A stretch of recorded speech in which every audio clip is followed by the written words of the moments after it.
Nick, are we a go?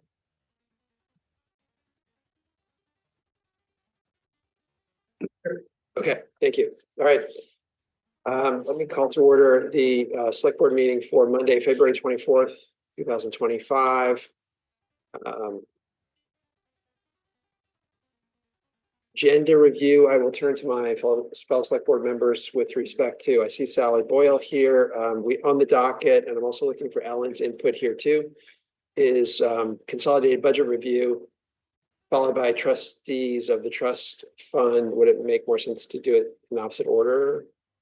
Sure, it might. Yeah, okay, all right. Unless you'd like to stick around for the budget discussion, this could be. You know, I'm not gonna see you riveting, actually. I'm very happy. Okay, all right. Well, unless there are any objections on the part of the select board members, I would suggest that reordering. So we will do that. Announcements and recognition, I believe there are a couple of items. Sure. Rob?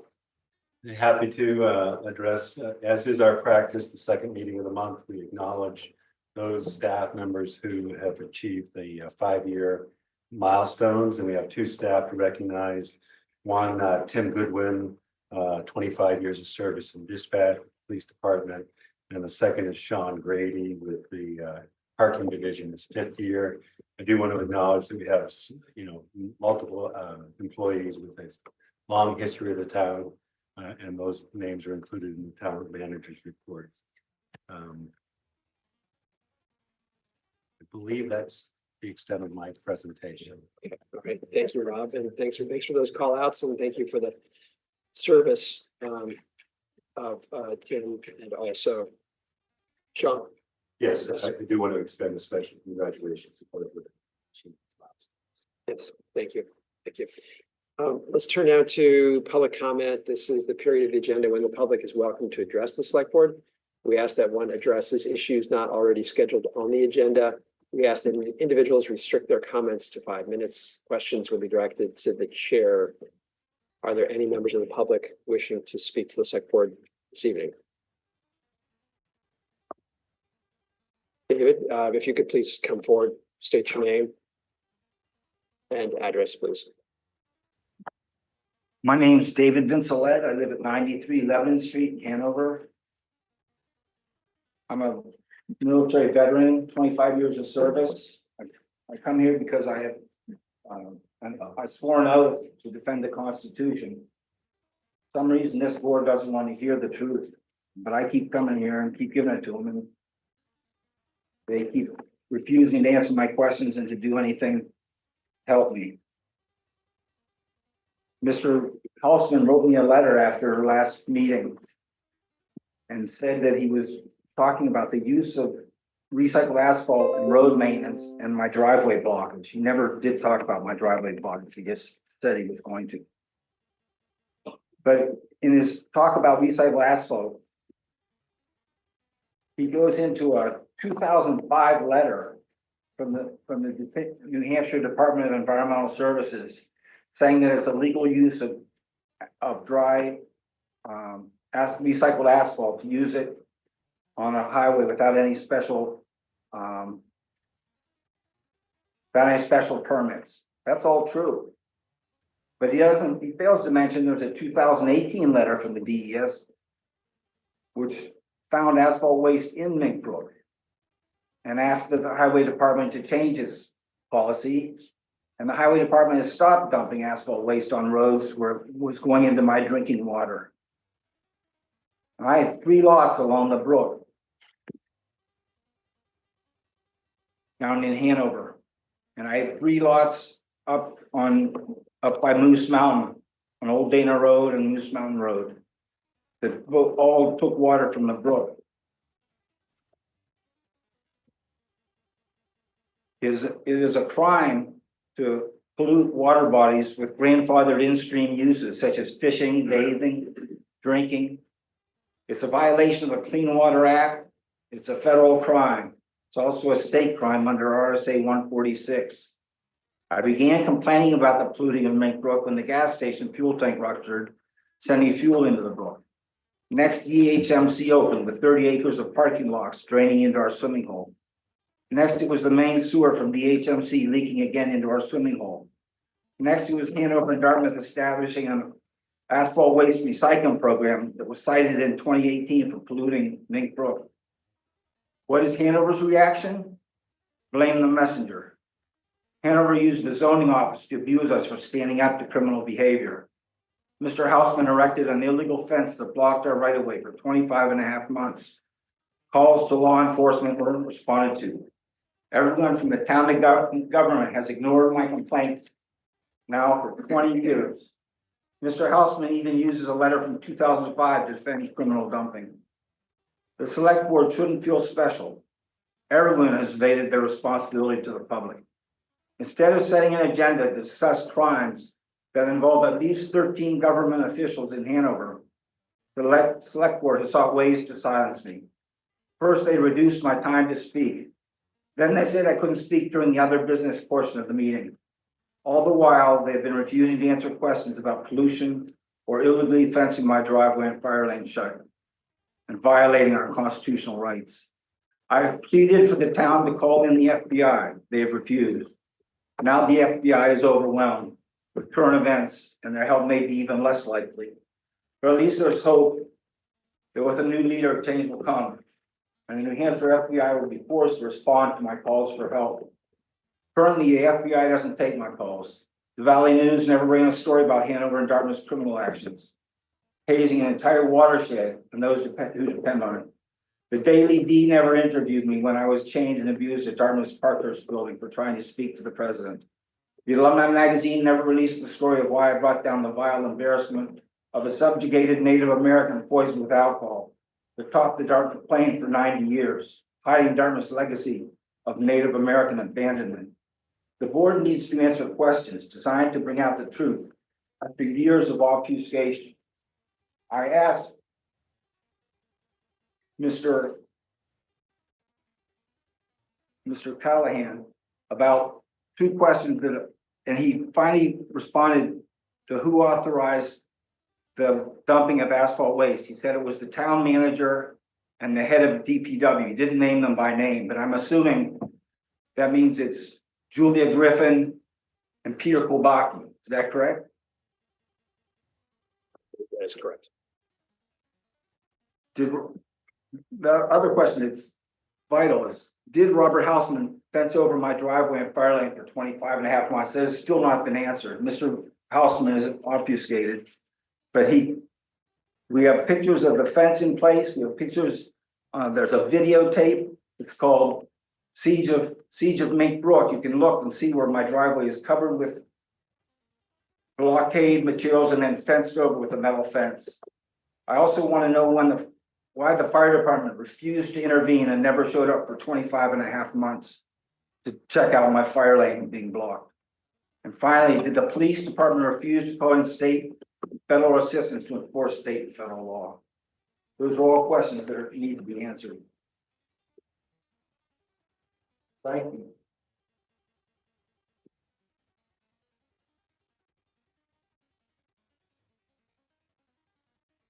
Okay.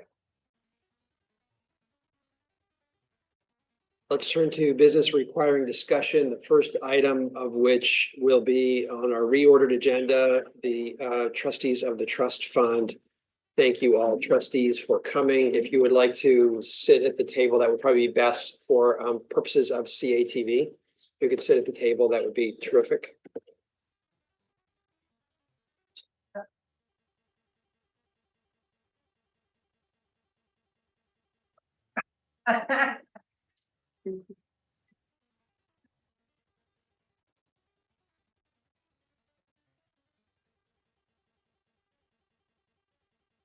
Thanks for having us tonight. We appreciate the opportunity to present to you. The goal tonight really is just to review our roles and responsibilities and review the current trust balances, as well as to go over the status of the reset fund and give you some rationale as to why we come up with the recommendation of the distribution for 2026 that we have. And I'm sorry, I'm Sally Boyle, the chair of the trustee of trust funds, and I'm Kari Asmus. in my second year as a Yeah. trustee. And John Stebbins. First year, trying to run the ropes. Yeah, and you guys know both of them because he's had a long history in Hanover at the law practice, and she's done just about everything, I think, so. Okay, so let me start with our roles and responsibilities, and this is probably gonna be a review for a few of you, but we're the custodians of the town's perpetual care funds, the charitable funds, private donations, and the capital reserve and expendable funds. It's our job to act in a fiduciary capacity for any of those private funds, and to make decisions regarding the expenditure from those funds. And make sure that they conform to the wishes of the donor, or what we perceive as to be the wishes of the donor. And to make sure that the public funds, the expendable funds, end up in the hands of those town officials that are responsible for them. We work under the guidelines of the New Hampshire Department of Justice. We answer to the charitable trust unit, particularly with regard to how we invest the funds, and we are due to report to them on an annual basis as well. Any private or town created funds have to be remitted to us. We're responsible for them, and we custody them, we invest them, and we determine what income is available from them for the purposes that the funds are intended. We make sure that all deposits go in the right accounts, all withdrawals come out of the right accounts, and they go to the people that are intended. We take care of those private gifts that come to the town and have been accepted by the town at town meeting. We also are responsible for the capital reserve funds and those trust funds that have been created at town meeting, as well as the Hanover School District. We don't deal with the working capital. That's the responsibility of the town treasurer. So, I mean, just to summarize it, we are the watchdogs for the in and out of the funds. We are charged with investing them prudently, and there is very specific guidance for that under the statute of New Hampshire. We adopt an investment policy statement every year, and we are responsible for reporting the condition of the funds and the use of the funds to the state on an annual basis as well. With regard to the assets under our control, I think you've got the report in front of you. We are responsible for the common trust funds, which really are essentially our cemetery funds. The bulk of those are about 200,000 of that is our cemetery funds. I think you know the capital reserve funds probably better than I do. And the land and capital improvement funds, we're responsible for those. And the restricted purpose funds. And restricted purpose funds typically are those funds that we have a document or a trust agreement or something that we try to interpret to the best of our ability. And that's true for both the Brissett Fund as well as the Bridgman Fund. And there's also other miscellaneous Hanover School District funds, the Education of Persons and Disabilities, School Building Maintenance Fund, and we've got a bunch of little small miscellaneous hockey fund, photography fund that comprises the 48,990 that you see at the bottom there. So small Dresden School District funds. With regard to the Brissett Fund, we had a good year this year. We started out with about $5.8 million. The fund's return over 2024 was about 12.4%. So at the end of the year, we saw a fund balance of about $6.4 million. And that return was good as compared to our benchmark, which was about 10.6%. Having said that, the average return since inception has been about 7.6%. And that is because, and you all probably remember, in 2022, we didn't have a very good year. Nobody had a very good year. We had a correction that year of about 20%. So we're recovering and we're happy with the 7.6%. And I'll explain that in a minute why. But we follow an asset allocation that this last year was about 65% in equity stocks, about 30% in bonds, and about 4% in cash. And that's typical for us to have about 4% in cash because we expect to do the distribution somewhere between 4 and 5%. So we've adjusted that, and when I say we, our investment manager has adjusted that slightly, reducing the equity most recently to about 60% and increasing that portion in fixed income to about 5%, so or to 35%. So taking those numbers, here's the way we do the calculation, the following page, where we compare the market value, the year-end market value to the inflation adjusted book value. You know, I think our charge is to make sure that the funds keep pace with inflation in terms of the distribution. So that's why we use that as our measurement, and inflation adjusted book value. Those blocks below are the fund came in two times at two different times. The bulk of it coming in September of 2016. So we adjust those funds separately from the ones that came in 2000 and when was that? 17 and then 2016. And so there are two calculations, but the adjusted book value was about 5,415,000. So what we do is we start with the end of the year value, the 6,393. We backed out the unspent, the 2025 distribution that remained unspent at the end of the year, because it is our intention really to separate that money and to make that available in whatever way is possible. And the 230,000 is a 4% calculation of the last 5 years average end year value. So we take the average of 5 years times 4%, and that's where we get the 230,000.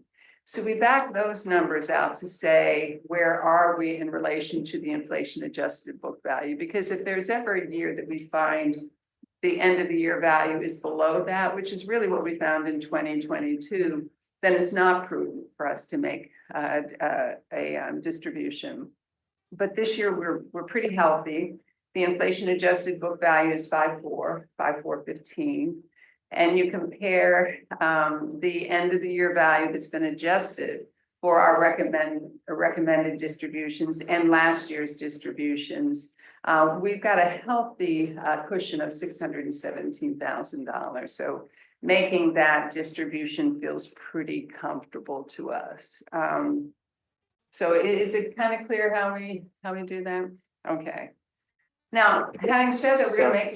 I'm sorry, can I just ask a question? So the prior year 131, is it your thought that combined with the 230 could be potentially available in this calendar year? I think that is what we felt, yes. Okay. Yeah. However, yes. And we'll just, instead of calling it prior year, it is the current year. When you say 2025. 2025, so it's 4 months.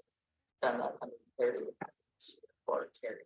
because So we have to figure out it's in this fiscal year. this fiscal year. Last year's. Right. It was intended for the 2025 fiscal year, but from our perspective, if it's not spent in 2025, it can be carried over to 2026. That's why we separated it in cash.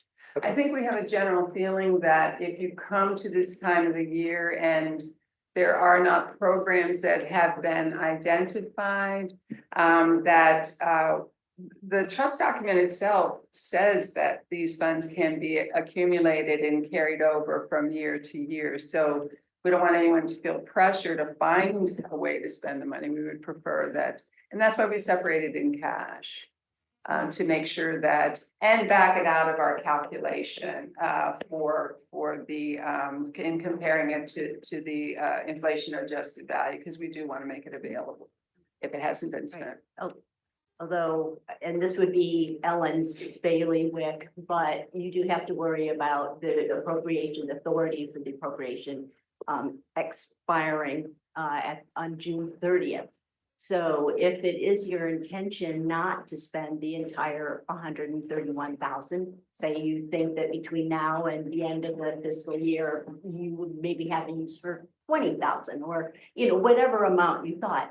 You sort of need to make that decision during your budget process and to have an appropriation for the fiscal year 26 budget. That is the amount that you want in fiscal year 26.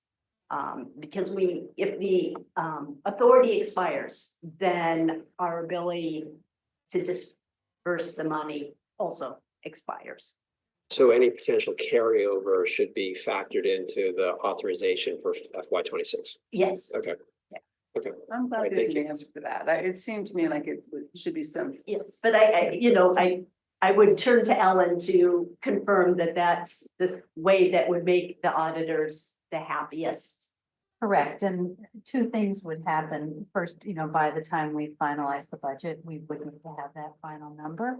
And any amount that we're committing to place into fiscal year 26 would be blocked from being dispersed in fiscal year 25. Okay. Got it. Thank you. Thank you. In last meeting, Rob, you put forth 160,000 or 130. 130. And the trustees, the trust fund and I met, and we have a conversation still ongoing. Right. Looking for some guidance from council. And once we have that guidance, we can give you a better understanding of how much is going to be, we can propose to carry over and how much they will endorse for expense. And I wasn't here last year, but last year when this, what was it, 130 last year? That was No, the 130 is the remaining balance okay. of what was appropriated at town meeting and was recommended by.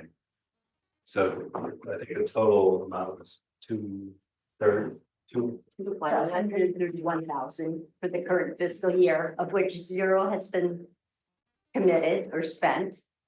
And you did propose some ideas. One of the things that Sally didn't mention is that one of our responsibilities, and that is actually a very important one, is that we are the arbiters of whether or not a use is consistent with the terms of the trust. And that is what Rob is saying, that in part because this is a rather new trust, I mean, that we're still figuring out how to interpret the language. We have had some history that maybe would suggest that some of the ideas weren't consistent with the purpose of the trust.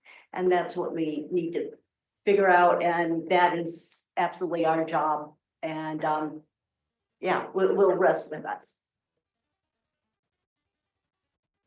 And we plan to receive some legal guidance and then meet again in the near future and come to terms with how we best proceed.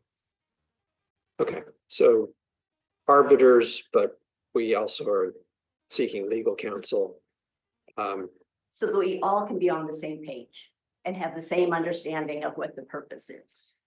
And Joe Driscoll, one of our counsel, has given them guidance in the past, so we've reached out to Joe so that we're all working from the same guidance document. Yeah, I think one of the things that we would appreciate is when something surfaces that you guys consider a program you'd like to consider, that you might run it by us before you formalize it. It's interesting, it's the trust is not, it's kind of a different, the mission is not specific, right? And so we're all kind of subject to interpreting the language as it relates to a considered project or program. And one of the things, and so we're in a little bit of a disagreement over one or two of the things that you considered last week. And this is not really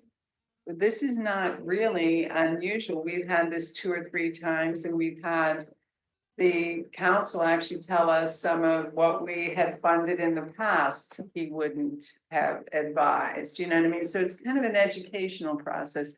And I take responsibility for this because it's not exactly clear to me, the language in the trust. I don't know that we've ever had the opportunity to present it to you all as a group.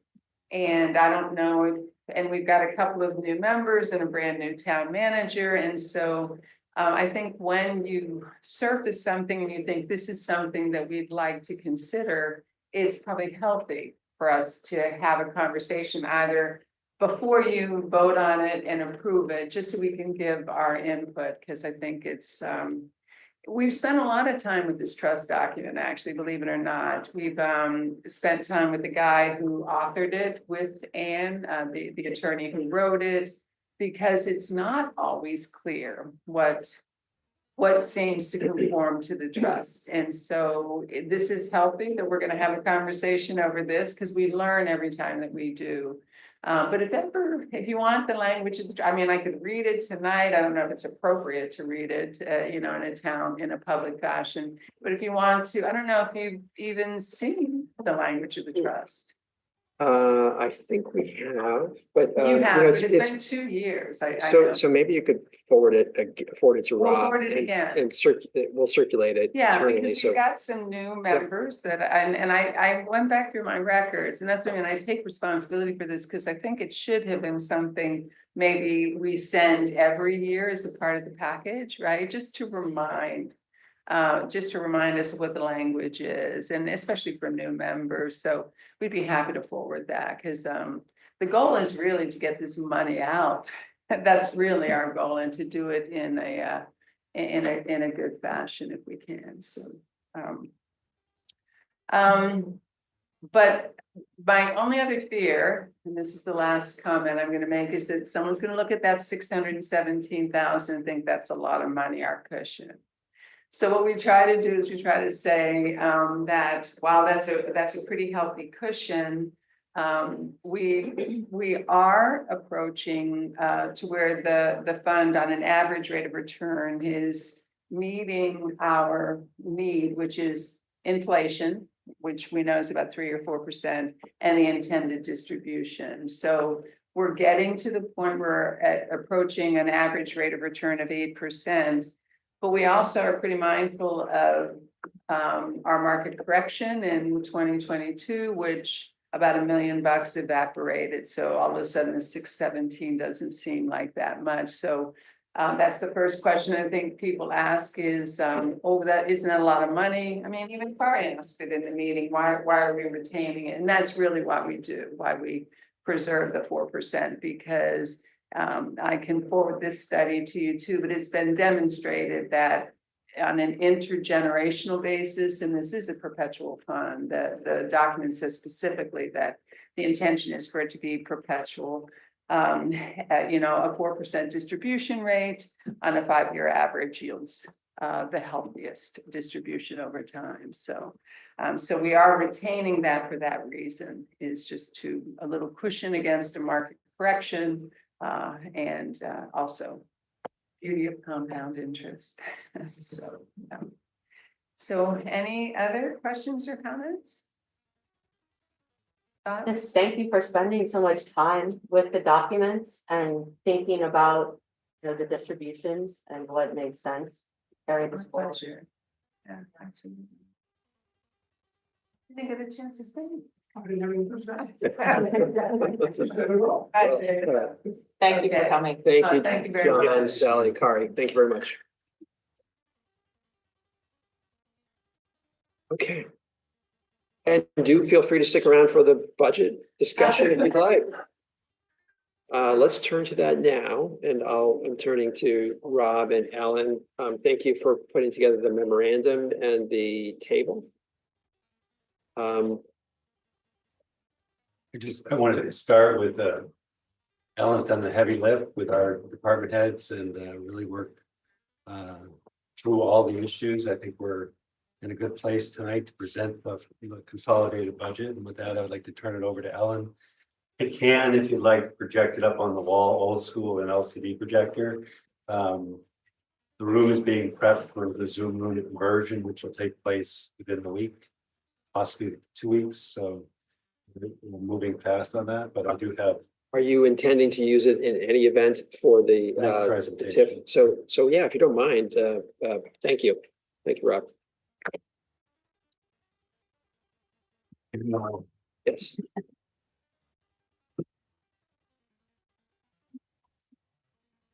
Your glasses are on.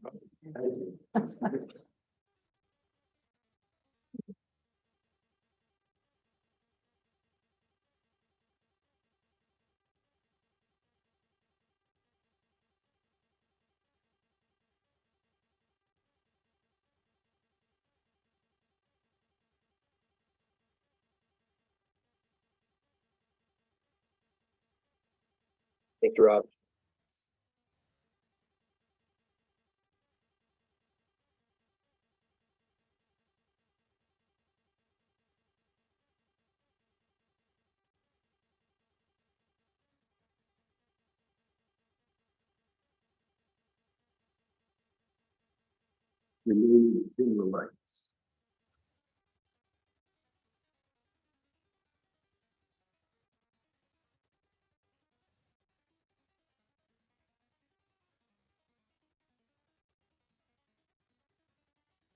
Just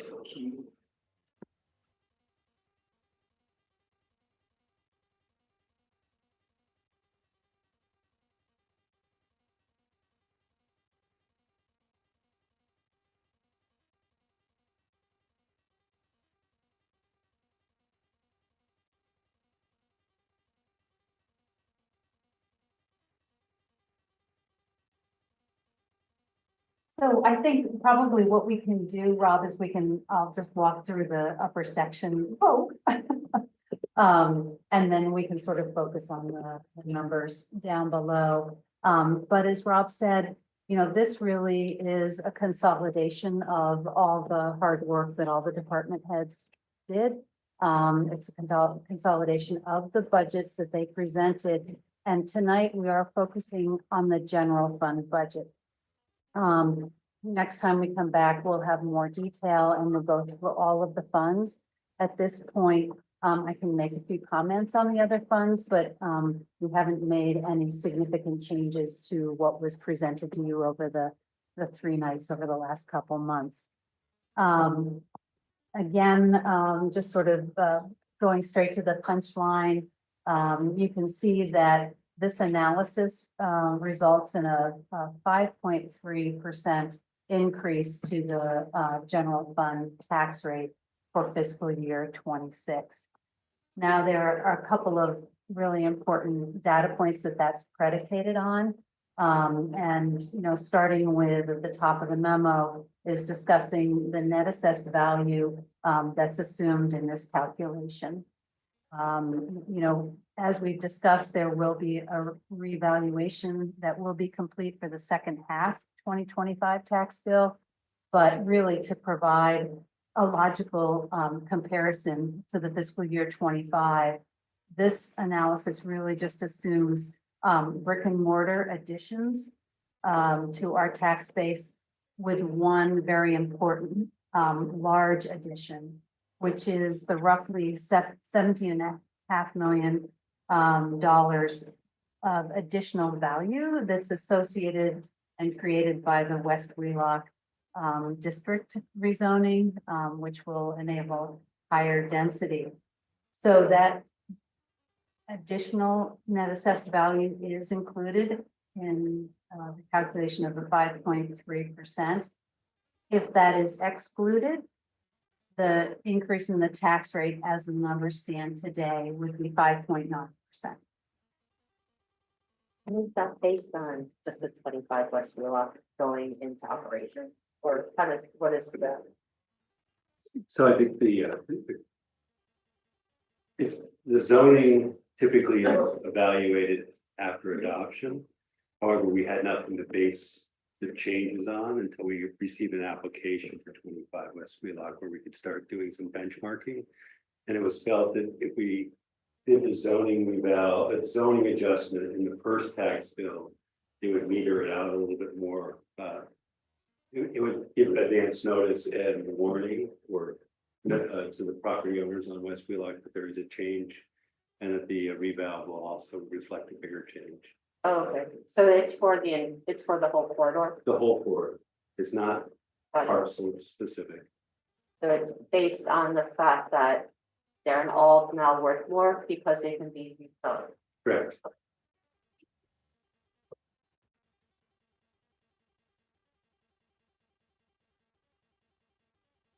That would kick in though during the reassessment value, or is So that one kicks in sooner? it would kick in the April, as of April 1, and be reflected in the July bill at 70% of the assessment ratio, and then brought to 100% when the reval was completed and implemented in the December bill. And it's 70%, is that because that's basically lower at now? Yes. And can you scroll down to the bottom? I'm gonna flip the script a little bit because I do want to talk a little bit about the revenues that are assumed in this calculation. And I think that there are a couple of important things to note in the revenues. First, we are not in this calculation assuming any use of undesignated fund balance.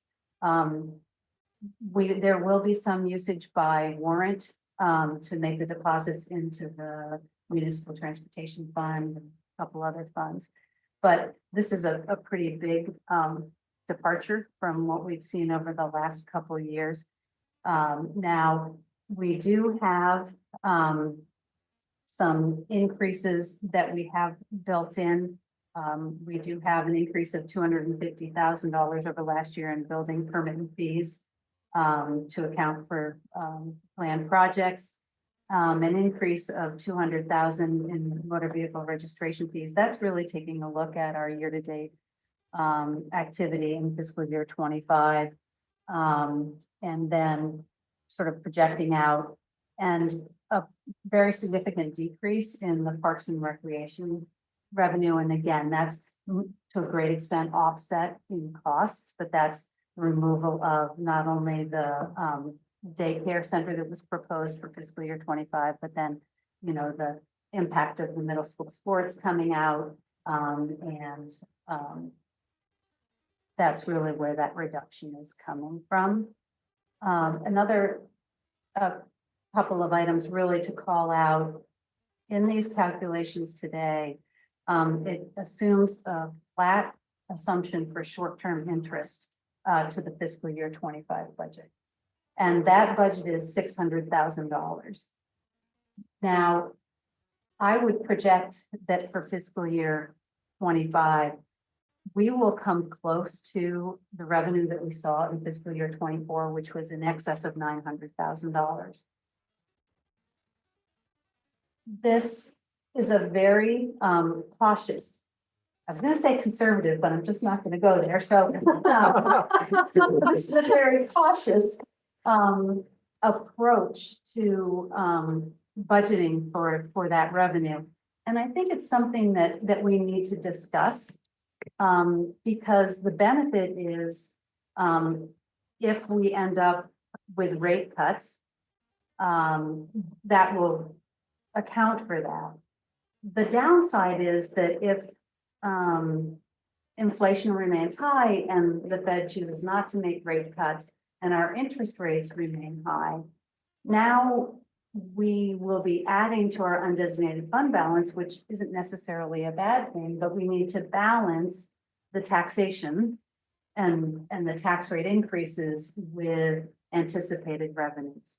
So it's something that I want to spend more time researching and discussing with Rob, and then it will be a topic that we'll need to discuss because again, And I'll touch very briefly on the undesignated fund balance that I'm seeing, which has benefited greatly from the fiscal year 24 overachievement in revenue. So I think that's a balance that we need to discuss and take a look at.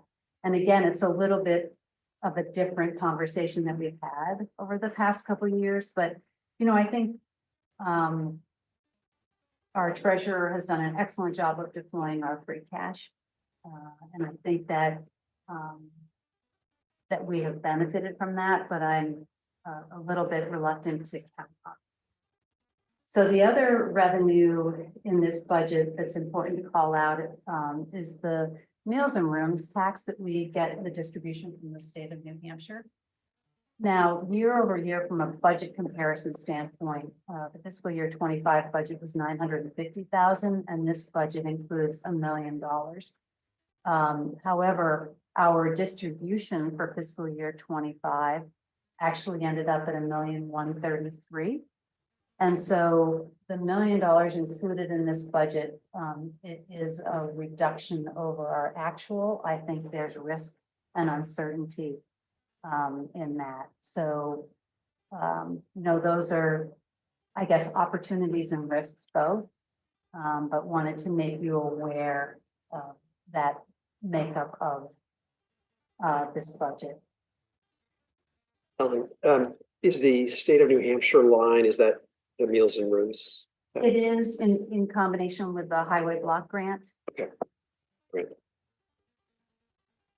So I know you flagged the caution with respect to the interest rate, but at the same time, I remember Pete pointing out the fuel price sensitivity in light of tariffs from Canada. I guess I hadn't fully appreciated how dependent we are for Canadian oil and gas, and I guess electricity, and other potential costs. I think you've flagged in terms of capital costs, et cetera. So seems to me there's a lot of potential moving pieces here. I agree, and I think that as a town, we're also going through the process of the facilities analysis. And so I think until we have that, I think there are a lot of unknowns in the near future that this cautious approach, may be appropriate. But again, aware of the fact that we want to balance that, being responsible, but both on making a good budget, but also not overtaxing. Yes. Yeah. The residents. So. And just with respect to revenues, the undesignated fund balance use, I know you said 0, but you also said there's a little, is the 73,000, is that what you had mentioned? Correct. Yeah, Okay. it's a combination of the amounts that will go to the conservation fund, the land and capital improvement fund, and the municipal transportation. I see. Okay, thank you. All right. Then taking a look at the appropriations, many of these are, again, you're really looking at a consolidation of what was discussed, and taking a look at our overall compensation. We are showing an increase of, can I read that? And I should have my extra screen. Oh, that's good. I could read it now. Yeah. Yeah, so overall, we're showing an increase of $386,000+. That's really, again, a combination of all of the different elements of our compensation, and it does include the reduction in the New Hampshire retirement system rate that I had mentioned previously. It's interesting because taking a look at the wages year over year, we're showing those relatively flat. That's a combination of the budget for fiscal year 25. For instance, there's a position in DPW the deputy director actually gets allocated out to water and sewer. And that was not handled totally correctly. Much of her salary ended up in this budget. So those are the kinds of things that are being corrected with additional time, additional knowledge, and again, sort of stripping back all the way to that zero-based budgeting. You know, the other thing that we had happen in fiscal year late 24 and 25 was just a lot of retirements and resignations of very long tenured DPW employees, along with some other departments, but in particular, it's impacted. And then, you know, again, in the makeup of the compensation line, the buildup of the flex benefits plan. So you can see that that's a year-over-year 14.7% increase, which is a little bit more than I had signaled at my early projection. But that is truly a buildup, you know, by employee to really take a look at what we're expecting. We have a handful of open or, you know, in the process of hiring positions, and that's where, you know, I have modeled the best of our information. You know, I know at one point in the previous conversation, Jared, I think you asked me what the overall burden was, and for our full-time employees, it is on average, it's certainly a blended average, about 50%. 50. So very significant. And now that includes our flex benefits, FICA and NHRS, retirement, but it's very significant. Anything else? Oh, I will also point out that included in these numbers is a bit of a correction on my part. I really understood our COLA to be aligned with the Northeast CPIU BC small community. I have to say that that is not what is in the contracts. So that Are they all the same now? they are all the same, but it did need to be corrected. So these numbers do include that correction from 3.2 to 3.4%. So that includes Boston.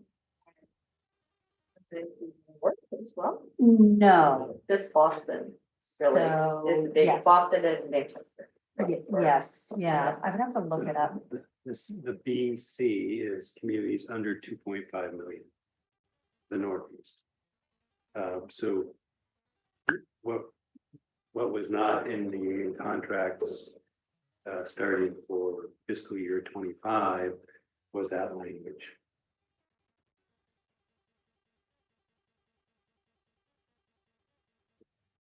Yeah, so how do we know how that compares to? It shifts every year. So it's about the difference in that. I think Ellen calculated it for me, and Oh, the total difference? Yeah. Yeah, just bear with me one second, because I do. So it's it was like- 0.1%? Yeah, it's, so it's 0.08. It's literally about $25,000. It's not a lot, but then it was very important to have it be correct. It's not like consistent one way or the other, Right, though. right, right. So it just sort of depends on here. Yeah. And it's good that it's consistent and aligns with what's in the contract. Important. Okay.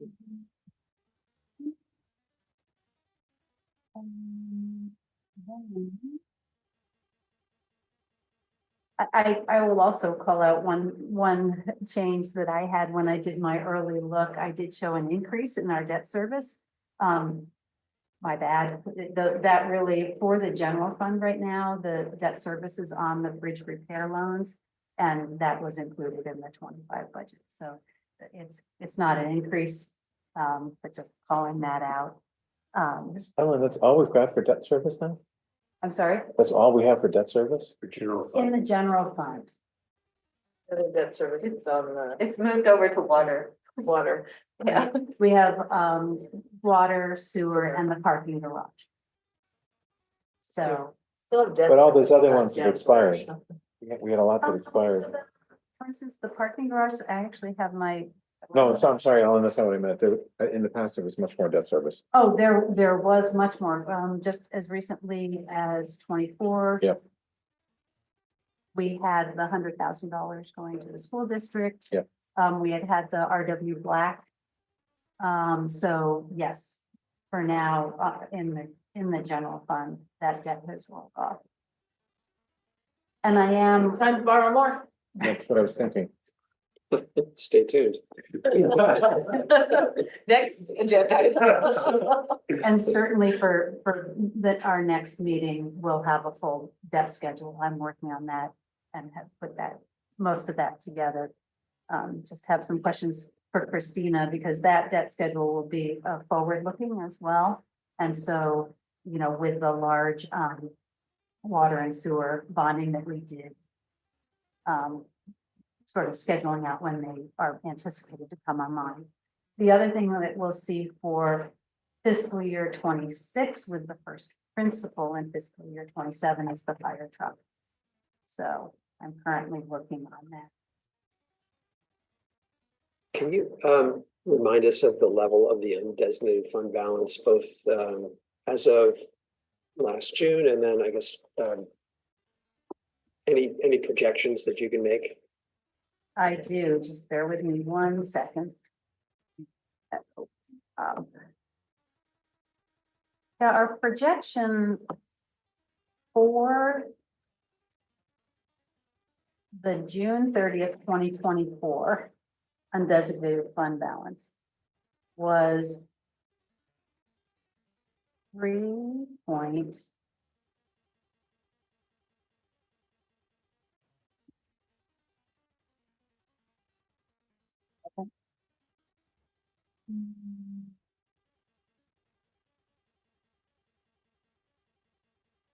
Say the wrong number. It was just under $3.3 million. Based on our preliminary, not final audited numbers, but these are numbers from our auditors.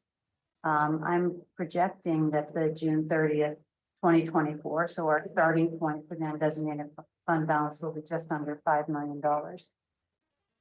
Now, that increase, as I was referencing before, really has been driven by the overachievement in revenue of our short-term interest rates. Short-term interest earnings of 480,000. Our motor vehicles overachieved by 116,000. We didn't have the use of the fund balance that we had projected for fiscal year 24 of 515,000. And then a very significant contributor to that also is that basically our compensation in fiscal year 24, we had a lot of open positions, and so we were underspent on our compensation significantly. We have other puts and takes, but those are the biggest contributors to that fund balance. And again, I'll have, all of these available for the next meeting so that there's a lot of transparency and you can review the numbers. Now, currently, if we want to take a look and sort of project forward to fiscal year 26, we do have in the 25 budget, we have a budgeted draw from the undesignated fund balance of $458,000. But we do have some offsetting items. Again, we already have in the bank the addition of the 183,000 for the meals and rooms, and we'll have additional short-term interest income. So backing out the 73,255 for the draw, again, I'm looking at a closing balance of, again, just under $5 million.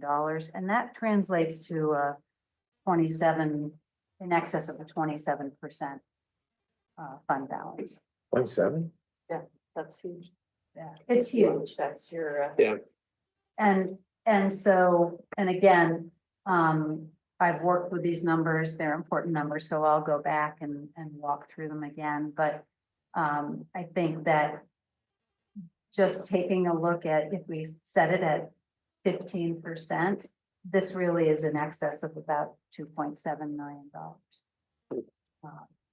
So, you know, that's where I think we need to discuss, you know, what do we do for fiscal year 26 as far as revenue assumptions and then looking at whether we will look in the relatively near future at a significant debt load for facilities or other investments.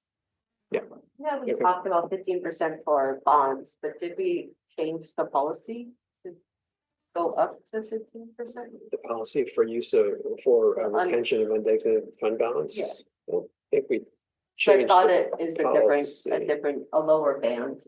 It's 10 to 15, so Oh, it's 10 15 to is 15. setting Okay. up the max, and Gotcha. that's been established for the general fund and the fire fund. Yeah.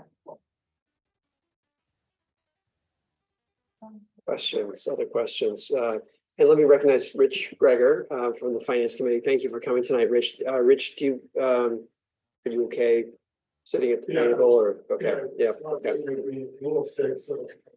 okay. Yeah, as Chairman Carey said, I'm Rich Greger, Vice Chair of the Hanover Finance Committee. I just had a real quick question for Ellen, if that's okay, I can address it to her. Of course. In a previous Finance Committee meeting, we talked about the Parks and Rec. Given the actual the vote has not occurred yet on whether the middle school will in fact take over that sports program. I just want to make sure that the town is still in a good position to pivot in case that does not pass, because that's, you know, it's over $200,000. So that's a pretty significant budgetary expense. Correct. Now, a couple $1,000s to the schools, but not a couple $1,000, a couple $100,000 Right. to the town. And mostly because of that director of activities, or if I can't remember the title, where we don't have that position.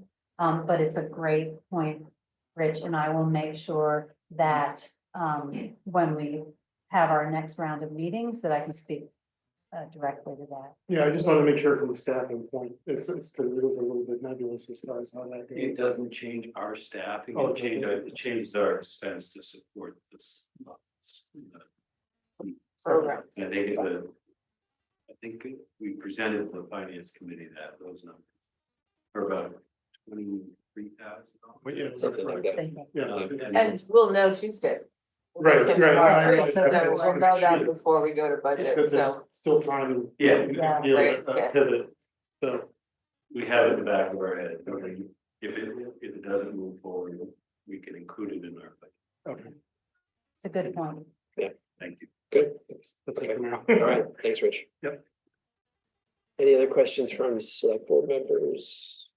Actually, I was gonna ask Rich or whoever else is on the finance committee. Did the finance committee support the school budget? Yes, we did take a neutral position on On that one. sports program. We weren't in favor or against. It was a Okay. neutral position. Thank you, Everything else was support. that's And what I thought. there should be a write-up in hopefully the values and a couple of things. Great, The man thank you. should be at your house. Okay, Kari. It's,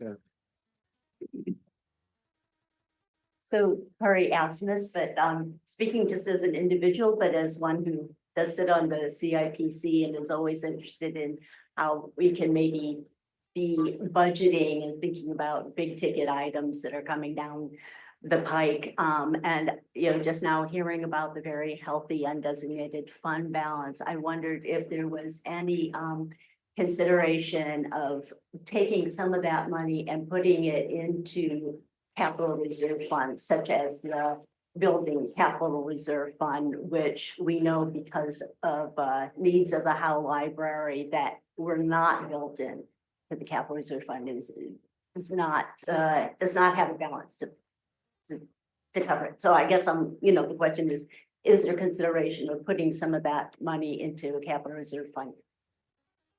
I think that's it. Oh, sorry. So we're just learning of the fund balance as well. So we haven't had a chance to discuss, but I think that makes a lot of sense to look at potential other needs that aren't being addressed that perhaps could be. So I think that makes a lot of sense to. There may be other capital reserve funds that are underfunded, given our understanding now of what upcoming needs are. But I know the building fund in particular cannot accommodate what we see coming. Right, okay. And I was gonna say that in the past, we haven't had an undesignated fund balance that was that heavy. So there's never been a consideration before of having a warrant article asking town meeting to put that into a capital reserve fund. So this would be a rather new idea for the town of Hanover, but it is something that is allowed by state statute. Thank you, Frank.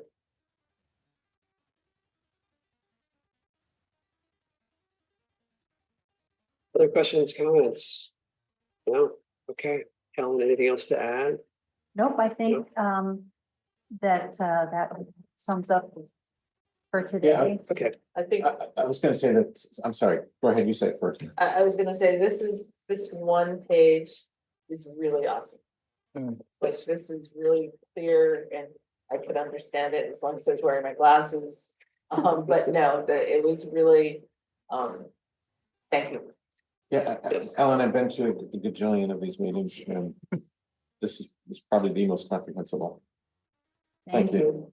And I'm just gonna give credit where credit is due, because the structure for this really came from, I worked with Carrie, and Kari did a tremendous amount of work on sort of a quick model that allows sort of a, pulling all the numbers together and categorizing them. So I did, jump, that was my starting point. And so that's great. And I appreciate the feedback, and just continued feedback is so helpful, so that, we can continue to, again, present the numbers in a digestible manner.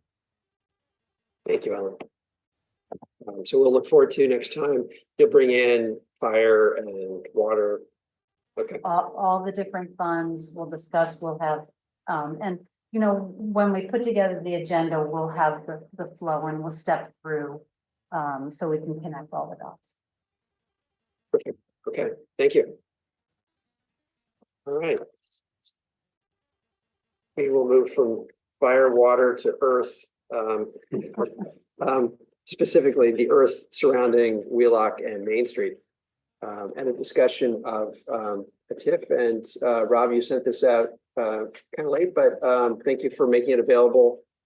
And it will be the subject of, I'm sure, ongoing discussion. So Yes, thank you. and thank you for your patience. This went out about 4:35 this afternoon. It's a pretty sizable document. We'll get it up on the webpage, so it's available to all as soon as possible. The TIF district is outlined in yellow.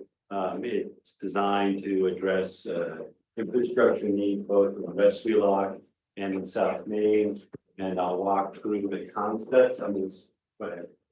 Oh, just on the yellow. Is there a reason why that last bit to the bridge isn't included? We can make that adjustment. The original, so this is the third iteration. And we've been working on the district itself doesn't have to be the improvement area. There's logical connections, but it does make sense to extend the West Wheelock corridor all the way. Yeah. And all just, the way to the river. just noting that for this discussion, Joanna has recused herself. And is. I'm gonna probably skip the text of the, I'm gonna skip the text of the document for a moment, sort of do a high level review of the West Wheelock corridor, and then the South Main Street corridor. As you are aware, there's activity underway right now at 25 West Wheelock. There will be continued projects coming down the pipeline here at 37, 41, and 43. And then there are other projects that are not necessary, they're not college related, that will happen on West Wheelock also. And the opportunity, one, to address infrastructure needs in the corridor in a proactive way, it presents itself with this plan. Two, to approach this in a comprehensive way rather than a piecemeal way. So there is something known as the rational nexus or relationship to the project.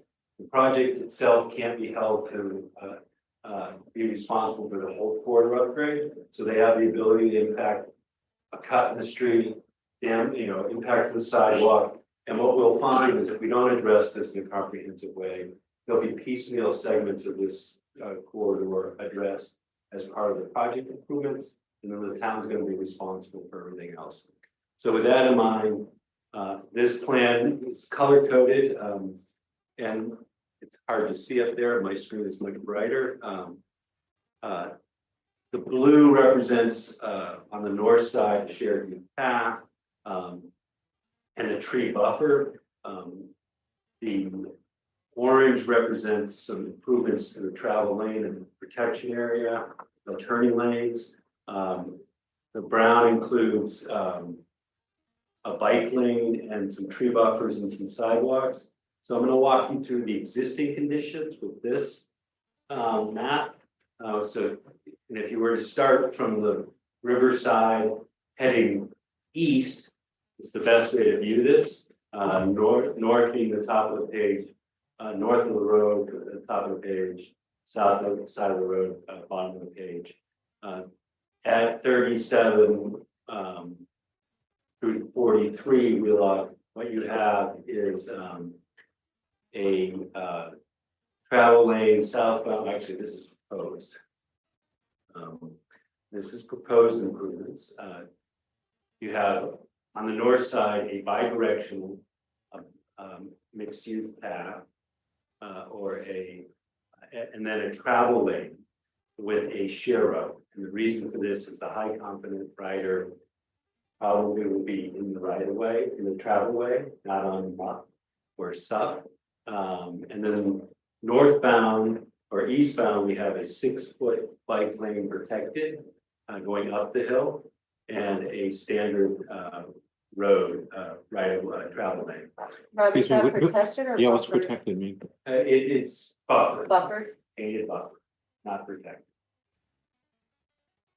But it's 6 feet. And all of these diagrams have been vetted by our public works department to make sure that it conforms with our needs and our current road. The turn lane, is that Old Tuck? Yes. Engineering. Just to make sure I know where we are. Yep, Both Old Tuck and engineering, right? yep. That's engineering drive. That's engineering drive. Oh, which, Because you're already up the hill. Yeah. A little bit. at 3743? Yeah, the 37, so. 43, that's for Thayer Drive? Or, yeah, I think they call it Thayer Drive. So this is the proposed. Let me, and maybe we can see it differently here. Here's existing conditions at Collis. Again, the right side being the south side, the right side being, the left side being the north side. You have a right turn lane, no bike lane, no pedestrian shared use path, and a bicyclist using the travel lane. The proposed, and the diagram here shows you the direction of the view and the location right there. The proposal would be a, let me see if I can do it better.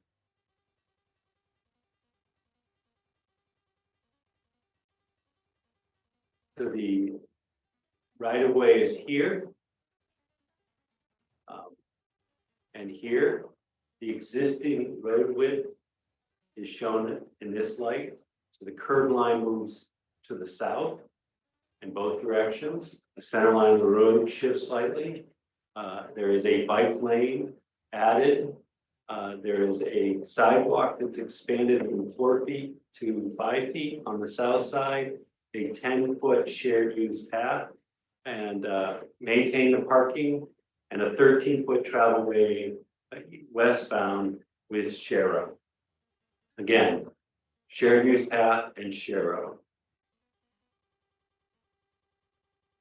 At 25, existing conditions, a 5.6 foot sidewalk, that bicyclist shouldn't be there. And a 4.6 foot sidewalk, and travel lane of 15 and 16 feet. The proposal would be 5 foot sidewalk on the south, a planting buffer, a 6 foot bike lane, 11 foot travel lane, a 13 foot travel lane with Shero, 5 foot planting buffer, a 10 foot shared use path heading down the hill.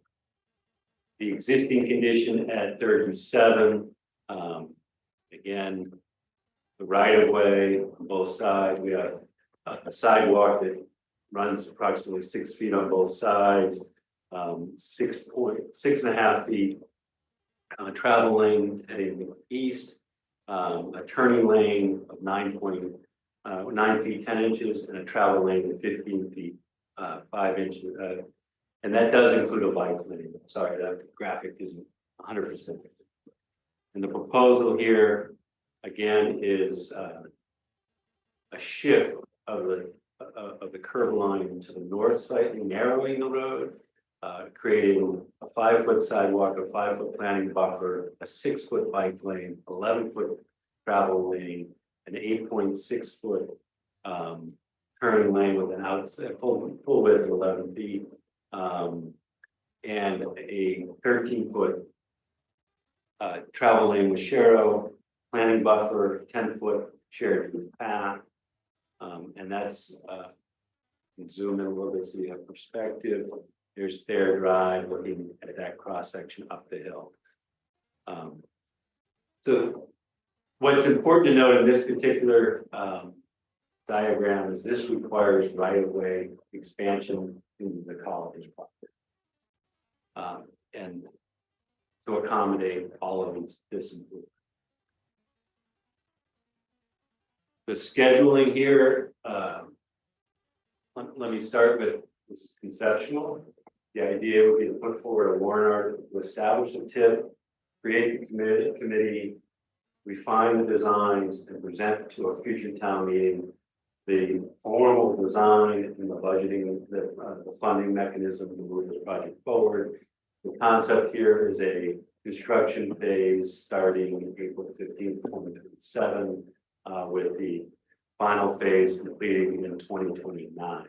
All in with this plan, we need to revise this number upward. It's $13 million. We're suggesting an increase of $800,000 to deal with the management oversight and cost of bonding. So Pete's reviewed the numbers. We've gone through this in detail. The idea here is that we can, as we see the improvements to the corridor in both West Wheelock and South Main, that the revenue stream generated from the increase in assessed value can pay the debt service. Just raw numbers on a 20-year bond, roughly estimating $36.5 million. We need $450,000 increase tax rate. So we say 50,000 in sidewalk repair. So Can you say those numbers again? Bill? So for every $6.5 million in debt service or bond, over a 20-year period, roughly about $450,000 in annual payments, increase tax revenue needed to pay the staff. And we can do the numbers in more detail. Again, this is really an opportunity to set the benchmark, to establish the TIF, and to set the baseline for the assessment. So that we have the opportunity not only to design the plan, but to capture the future increase in assessed value as these projects move forward, or turn the dials at what percent we want to allocate of that increase in assessed value. So I do want to now go back to the text before I jump down to South Main Street. And or back up to the text. In this paragraph, under K, the financing, both projects all in, we're estimating around $28 million. We'll get to South Main Street. South Main Street's less refined than this, and it's all in with everything under the road, sewer, water, drainage, electrical. However, we think that through some value engineering and some evaluation of the infrastructure, that price will come down because we'll know what the condition of the sewer and water system is and what needs to be done or should be done as part of this. So, looking at this from the perspective of build out, at 25% build out, we have a $58 million increase in assessed value. At 50% increase build out, we're projecting $152 million in assessed value. I don't think we'll ever see 100% build out, but I think we have a likelihood of seeing 50% at some time in our future. So with that in mind,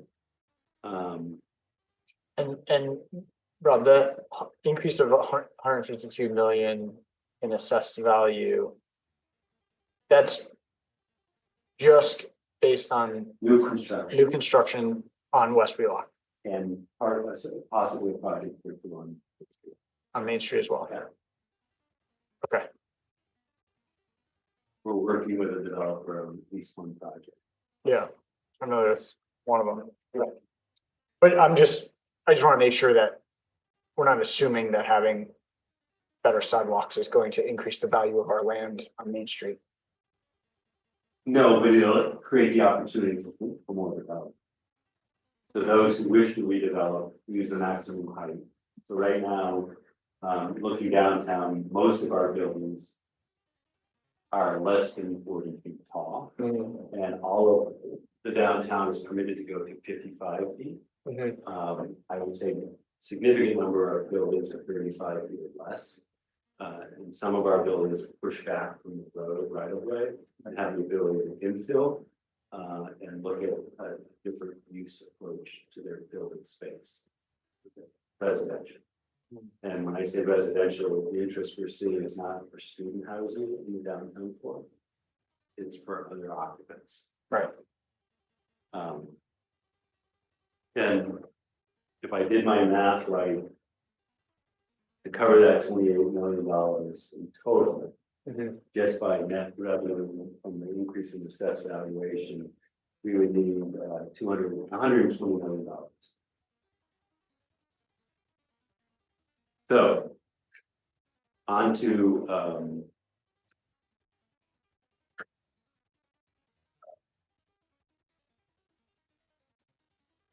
Main Street, South Main Street.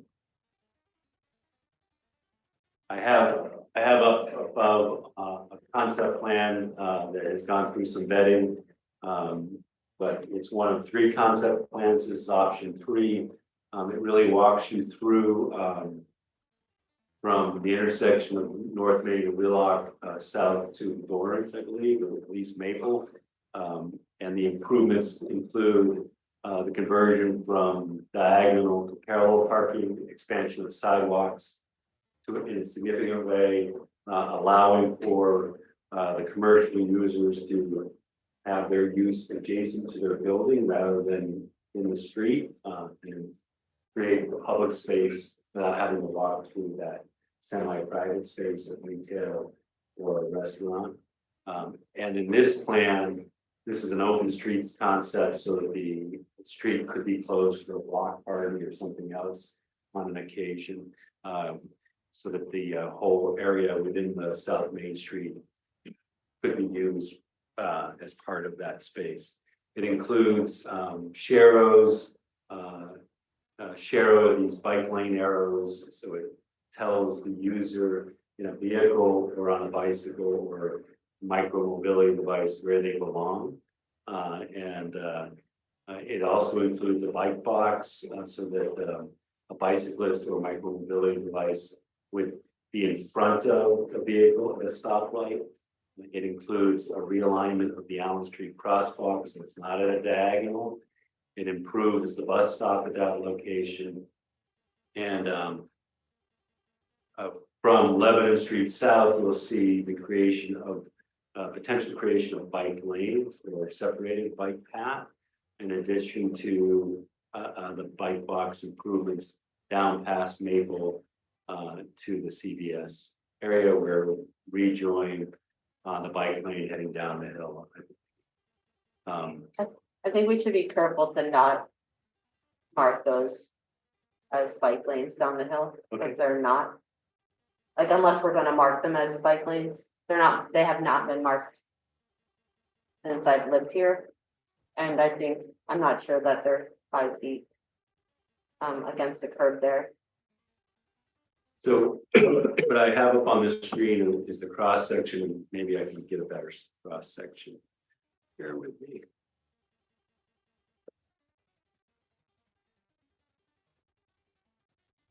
The big file.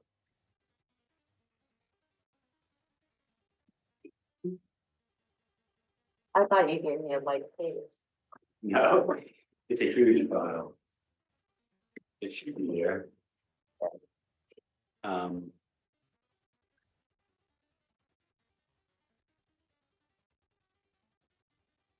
The cross section starting with Allen and Allen Street and West Wheelock, the west side, or let's see, Simon Pierce side would have a 26-foot wide sidewalk. You would have parking and travel lane on the west side of 19 feet. Center turn lane so that Allen Street can be accessed, and an 11-foot through lane and a bike lane on the east side. This is where that pinch down occurs at Allen. And then beyond to the south, you'll see that cycle path coming in, or cycle track coming in. These are just examples. The purpose of this is to set the benchmark, allow us to refine the plan, come up with a project that is presented to you, presented with the public for support. I do want to say that option 3 went through a vetting process early on, including an online survey and public presentations, and there was 200 plus community members who supported this option, and it was presented to the select board for their consideration. So in conclusion, this project is running around $13 million also, as shown in the capital improvements plan. It's a project slated for 2028, I believe, and it's one of those looming projects that was noted a moment ago.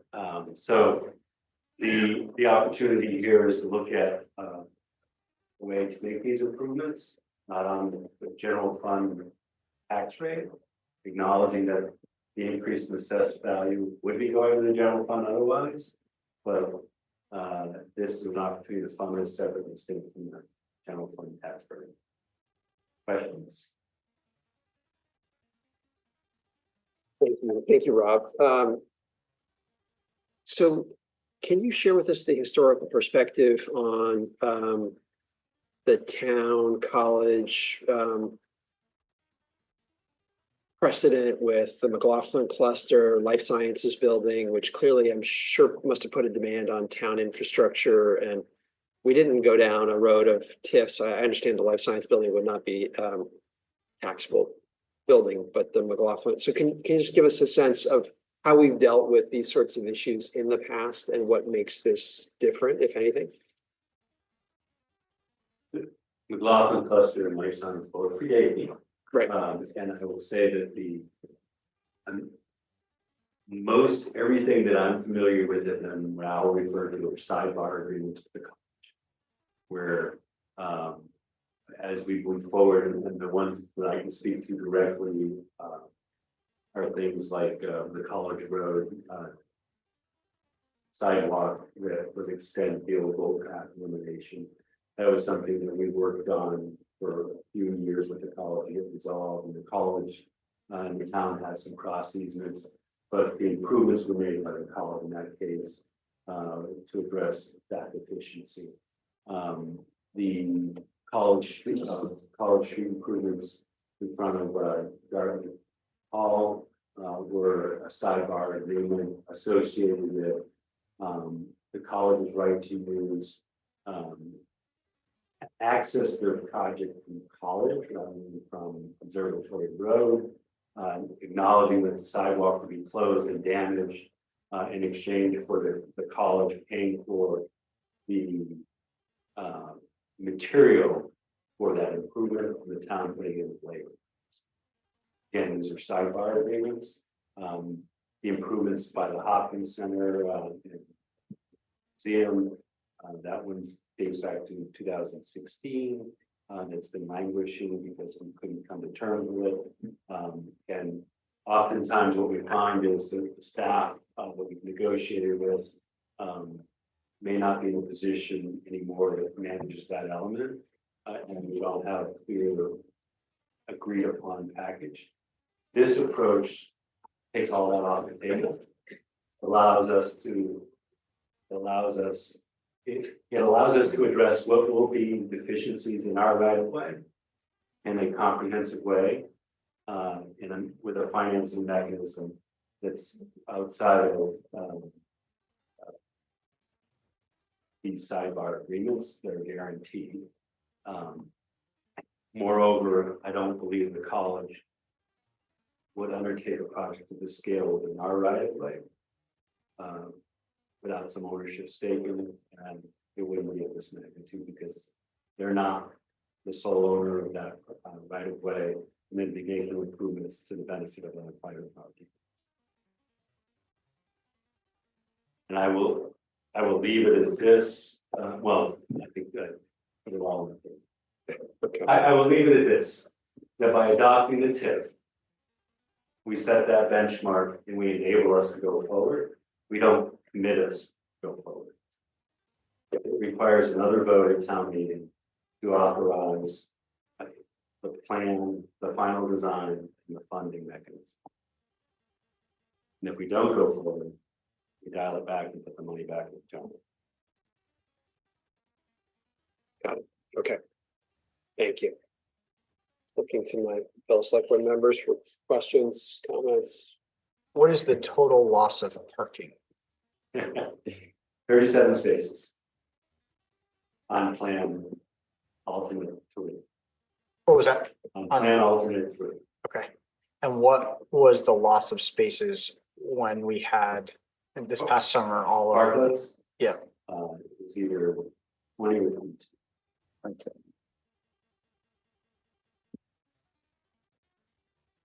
I will say, I'm a walker, I'm a biker, I'm a driver. Mhm. You know, I don't represent any of those groups. But it's just my experience. As someone who bikes in the right of way, in the lane, diagonal parking is probably the most difficult on South Main Street. Drivers don't see you. The truck bumpers hang out. There are some things that create challenges, and there are ways of making it. Yeah. When we did the lane drop last summer, 2 years ago, like the test. Yeah. What was the feedback? So there was the public feedback, and it was split. There were those who liked it. But the other data that we haven't really crunched yet, and it's something we're going to hope Carolyn will do for us, Carolyn Reed, who's one of the key people behind this plan, is to look at the queuing that is impacted and the lights. And what I'm talking about is the stack heading north at the pier. Right. How far back that's. So we do have all that data captured. I don't have any. Okay. Yeah, that was the feedback I got, was that people were, all the way down the road, trying to turn right there. That 4:30 p.m. Yeah. To 5:30 witching hour happens today. Just the right turn onto 11th Street? Yeah, this one right here, yeah, 11. Yeah, okay. And again, this is a concept plan. Yep. It's the opportunity to show concepts, put a dollar value to them. Know that we spent some time analyzing this, but it's not 100% commitment to a solution. It's an opportunity to start the dialogue. Gotcha. So, yeah, focusing more on the financing to enable this to happen rather than the details of what's gonna happen. Yeah. You will set up a committee. Yep. A majority of the members on that committee will be landowners or residents living in the corridor. Yep. You can slice it however you choose. But the TIF plan does call for the chair to be for the first year of the CIPC chair. Yep. And a member of the planning board to be the vice chair. You as a select board can restructure it as we move forward or change it later on. Okay. But again, it's just a mechanism to begin the dialogue and give us the opportunity to vet this in a very thorough way. And just so I understand the finances of a TIF. We have this big project. And then we say that by doing this project and by the improvements that are happening as a result of zoning changes, the value of that property is going to increase, which is going to lead to a increase in tax revenue. And we are borrowing against that future increase in tax revenue to pay for the project now. Borrow against the tax revenue that we have. Right, but we are borrowing. Yeah. And There'll be debt. One option is debt service. Yeah. Yeah.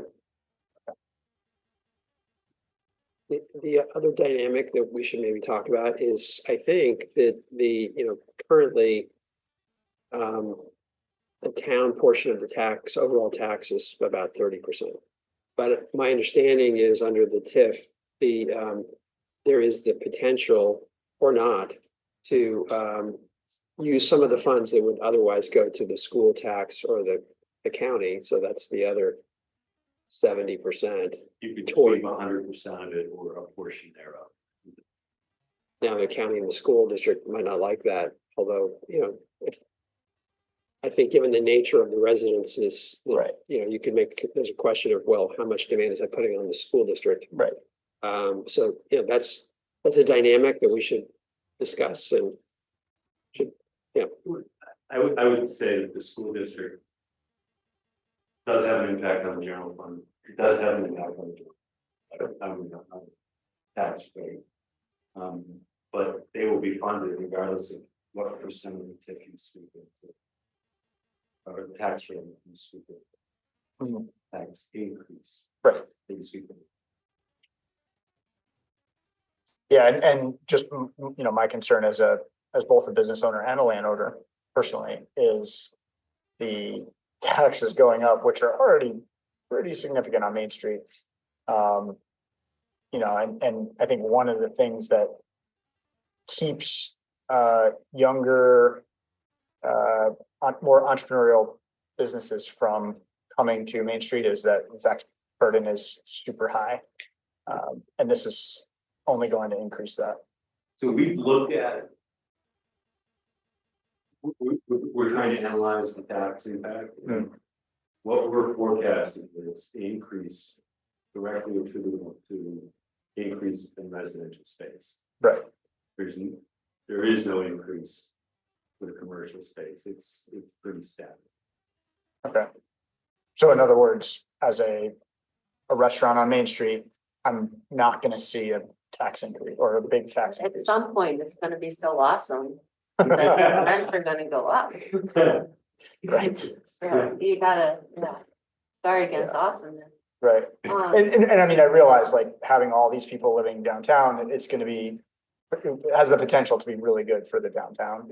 But again, it's, the tax burden's high and the rents are high and unfortunately, we get, as a result, the only businesses that can move into Main Street are private equity backed chain type of businesses or publicly traded companies, which have value, but there's also a lot to be said for small businesses owned by local people that give a lot back to the community, both in money and time, and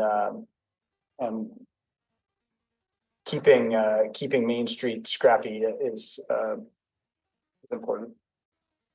Duly noted, and we're running the numbers as we speak. We're forecasting no change. Okay. In the down. That's awesome. It's great. Kari, I see you have a question. So Kari Asmus, again, an individual who's concerned about how to pay for things. I don't think, my comments absolutely are not opposed to looking at this in a comprehensive way. In fact, I think that in terms of how to pay for things, you do want to look at things comprehensively. But I guess I just have two questions. If you set up the TIF district, where you get $1 more in property taxes than you would get if you did not set up this TIF district. Fair question. I'm sorry. Yeah, so will you get even $1 more in property taxes if you set up this TIF district versus if you did not, given that a lot of TIF districts are set up so that, you inspire more development, Yep. but it seems like the development's already coming or whatever. So are you anticipating that you would get more property, Develop. no, would you get more property tax revenue by setting up the TIF district than if you did not set it up? I understand the question. I think it's fair to say that given what we're forecasting on at least two of the projects, that there are capacity limits within the public right of way that would limit future growth unless we addressed it. Okay, but I also see it as like a two-parter, no, like so a two-part answer. no, so the question is, you would still do the work. It's just the question is, would it be paid through a TIF district or some other way? So you would still be doing the work. You would still have that change made so that it would not limit future development. I think the question that Carrie has posed on several occasions, simply a math equation, how do you pay for it? Right, so my interpretation of that answer is that no, you would not get an additional $1 of property taxes by setting up this district versus if you did not. Now, the last one of the statements that was made by our new town manager was that the one downside is that it means that this property tax would not the newly generated property tax would not benefit the general fund as a whole. So if it doesn't, so say that, I just did a rough calculation. So say that in this coming year, instead of it being an addition of 17 million, it was a full addition of 152 million. And the current tax rate is $4.64. That's just the general fund. So I'm sort of not thinking about the schools because, they probably would want to be made whole. You would generate 700,000 and some change in new revenue. And that's not going to cover your $13 million bond payments. But say that you take that whole $700,000 and you dedicate it to that. That means it's not available for other general fund purposes. So it means that the general fund tax rate would be 24 cents higher than it would otherwise be. So it's a zero-sum game. And some, I think, it's a little bit offensive to say it's a shell game, but I don't really know what else to call it. You're not generating any new dollars by creating the TIF fund, but you are obligating yourself to jump through a lot of hoops that we are not compliant with the one TIF district that we have now, which is for the parking garage. We do not have the advisory board. We talked about it a year ago. What I heard back was that there's just not the bandwidth right now for another advisory group. We haven't had the annual report for the parking TIF in I don't know how many years. So there's a lot more work, including everything that, you know, we were just talking about now and calculation of numbers. But in our instance, you know, maybe you have this pot of money that you pay for the $13 million project, but your general fund tax rate is higher. If you don't make the schools whole, their tax rate is higher. You know, it doesn't generate more money. It just shifts it around. But the other tax rates will be higher. When you say higher than they would have been if you had, If you took that newly generated right, income stream and let it just go to the general fund. And I have to say that if you let it go to the general fund as a whole, you have a lot more control in deciding and setting priorities for the monies, because you really don't know everything that's going to come down the pipe. And I mean, as we did see with the parking garage, that when it appeared that the parking budget could absorb more and more of the bond payments, it did. And now it's just sort of been at $80,000 for a long time. So there is some ability to judge it or juggle it. But, you know, it would have to, you know, the question about this advisory committee, if they see this money and they see that that's part of the TIF district, and they come up with great ideas of how to have additional projects and so on, then, and they come and they make that pitch to you, and you have to say, yeah, but we have the library and we have the, you know, the thing out in Etna, and we have this and we have that. And so why not just keep control of that decision-making yourself? So at the risk of sounding like Hamlet, you know, to TIF or not to TIF, that is the question. That's actually something that I know I posed to Rob. So I think that's a good question. Which is more beneficial? I mean, I do think that with the opportunity, I'll put it in quotes, and you're right, schools wouldn't like it, but to the extent that we diverted some of what would have gone to the schools and the county to this project, we do have the opportunity to potentially to pay a lot less interest on a lot of money and get it paid more quickly. Just so advance the schedule on the pay down is not insignificant. And we don't really want to enrich the banks in this process through, I mean, it's going to be a lot of interest. Yeah, no. So that's a consideration that is not something that's possible if we don't do the TIF. So if your assumption is that you would take money out of the school district's pocket so that their tax rate is higher. Not higher than it is today. It's not an incremental, it's what would have gone to them. Right. Yes, I understand. Yes, so Yes. it's going to be higher than what it would have been if they had gotten their share of this income. So, Yes. I mean, it's, you know, so from the taxpayer's perspective, I mean, I've said it before, I don't really care whether the money comes out of my right pocket or if it comes out of my left pocket, it's coming out of my pocket.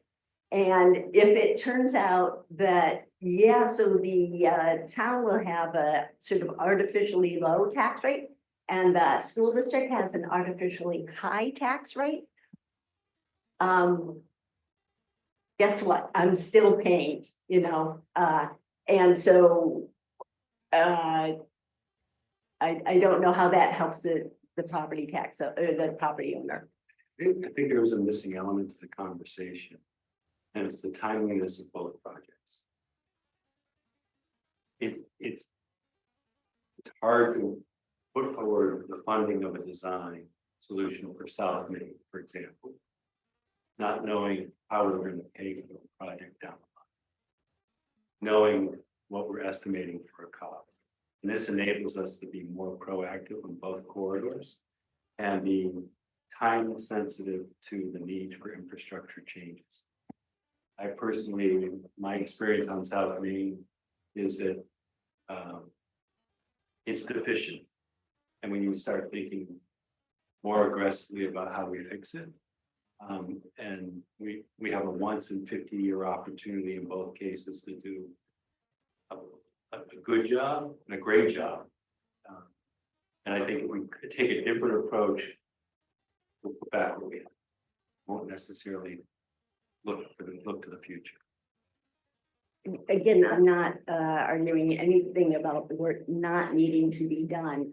It's a matter of transparency and really realizing that if you adopt the TIF district, that there's a lot that comes along with it. If you do it the way it's supposed to be done, which we haven't found the bandwidth to do for the TIF district that we have now.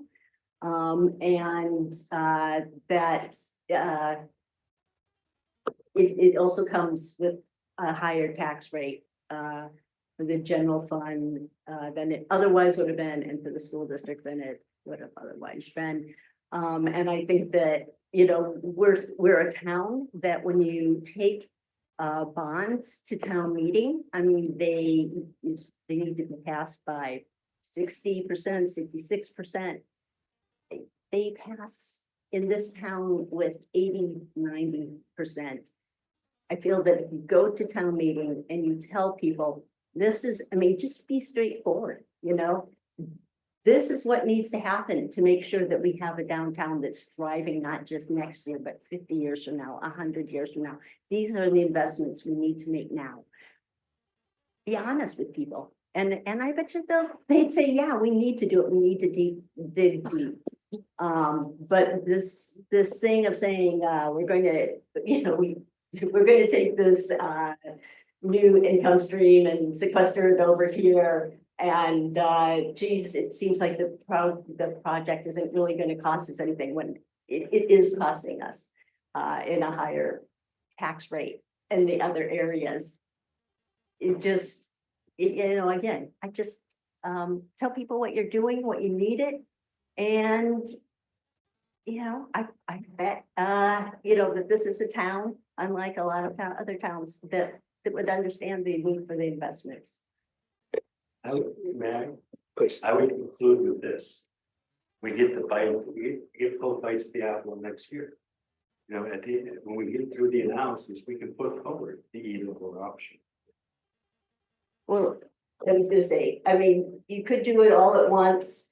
You know, if the ad this coming year is the 17 million, that would raise 81,000. I mean, I don't know even what you're going to do Actually, with the it. 17 million is pre-TIF. Well, I know, but it doesn't, that's why I was asking, would that number change if you have? Because you're expecting it in your. It would be pre-TIF, it would go to the general fund. Okay. Pre-TIF. All right. So the budget as we built it, that isn't impacted by the TIF. Because. The date of that 17 million will be as of April 1, the TIF will be as of April 1, so that 26. 25, if it's adopted at town meeting. Right, so then it would. No. The value, the 17 million is already part of the base value.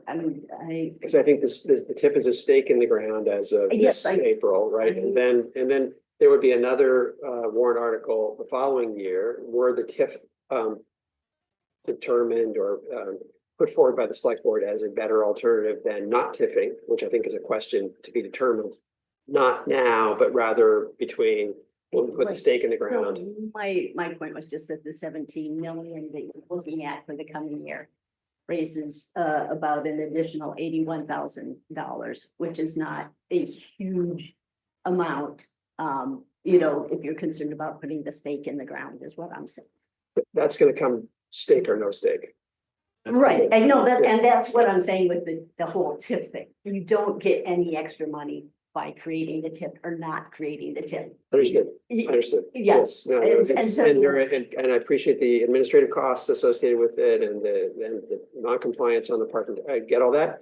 So, I mean, I think these are all things we will be talking about over the course if we do go forward with the, you know, TIF. And lack of transparency, you know.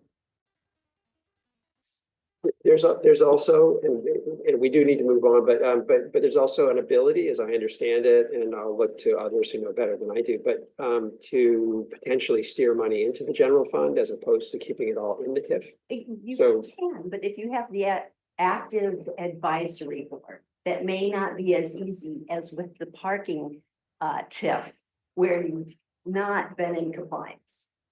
So I think we can. I want to make it clear that the plan as adopted will require another vote at town meeting.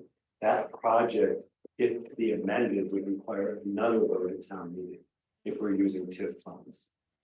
And if we're using general fund, the same process may or may not have to go forward. We may need to change the way we, how much we fund, but the select board would then be able to control the outcome of the project. Thank you. Okay. All right, Good thank luck. you. Yes, Yes, and yeah, it would be helpful if that could be put up, to whatever extent, I mean, again, Yep. not what's gonna happen or not happen, but numbers, We'll get them up. Yep. All right, thank you. Okay, all right, thank you. Thank you. Okay, I just wanted to say, Rob, I really like the way it's a very comprehensive vision and it lays out the process and it brings it all together. I think that's really important not to do it piecemeal. I love the raised intersection at Lebanon, and of course, I have lots of questions about some details. Like lane lists and sidewalk lists and stuff like that. But the fact that this is like comprehensively addressed. To bring this whole area together and kind of up to snuff so that it's more inclusive, I think is really important. And I think it's important to treat it holistically like this with an engagement process. okay, thank you. All right. Was there any other questions or comments? Let's move back to business requiring action. And although I think it's put forward as a consent agenda, I think in light of the magnitude of some of the donations, we probably want to go through this as a non-consent agenda. So the first item for business requiring action is approval of February 10, 2025 Select Board minutes. Are there any comments from Select Board members on the minutes? No. Seeing none, is there a motion? I will move to approve the minutes of the February 10th. Select board minutes. Okay. Is there a second? I'll second. Doing the seconds, comments? Okay, all those in favor? Aye, thank you. Sorry, I was just trying to find the right page. oh, okay. Donations, of which some are quite significant. And Arthur, do you want to walk us through these? Yeah. Yeah, I'd love to. I just gotta find it. I found it. I move that we accept donations to the Hanover Town Library, also known as the Etna Library. $200 given by Julia M. Wyborn, $1,000 given in memory of Peregrine Spiegel, which was apparently anonymous, and $25,000 given in memory of P.D. Burney by the Burney family. Okay, so you're looking for a second for I'll that. second that. Yes, okay. Carrie, may I just have, Please.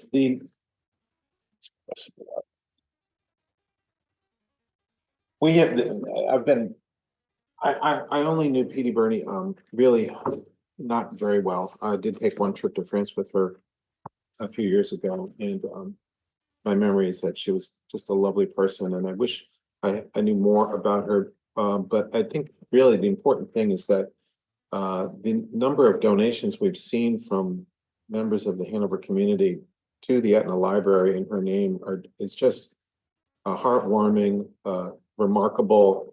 You can come up with all sorts of descriptions that you want. I think it really describes for us the type of person that she was.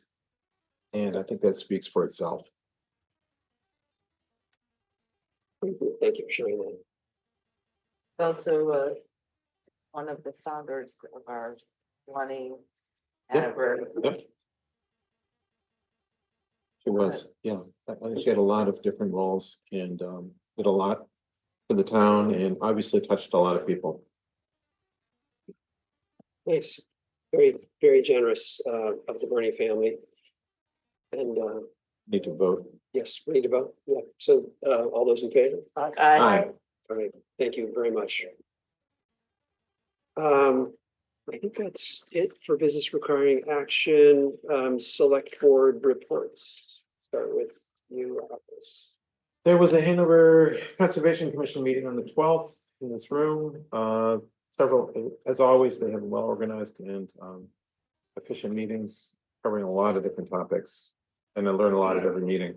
There was a request from the Hanover Conservancy to help conserve a lot near Wolfboro Road or off Wolfboro Road. And a large part of the meeting was devoted to Hanover Deer Management Assistance Program, which I wasn't able to attend this meeting back in October, where there was more than 60 people who were a combination of landowners, hunters, and interested people, not landowners or hunters, to take up the issue of the impact of deer browsing and its impact on the ecosystem, food sources, and all sorts of human deer conflicts, not simply eating one's gardens, but more serious concerns, traffic issues and whatnot.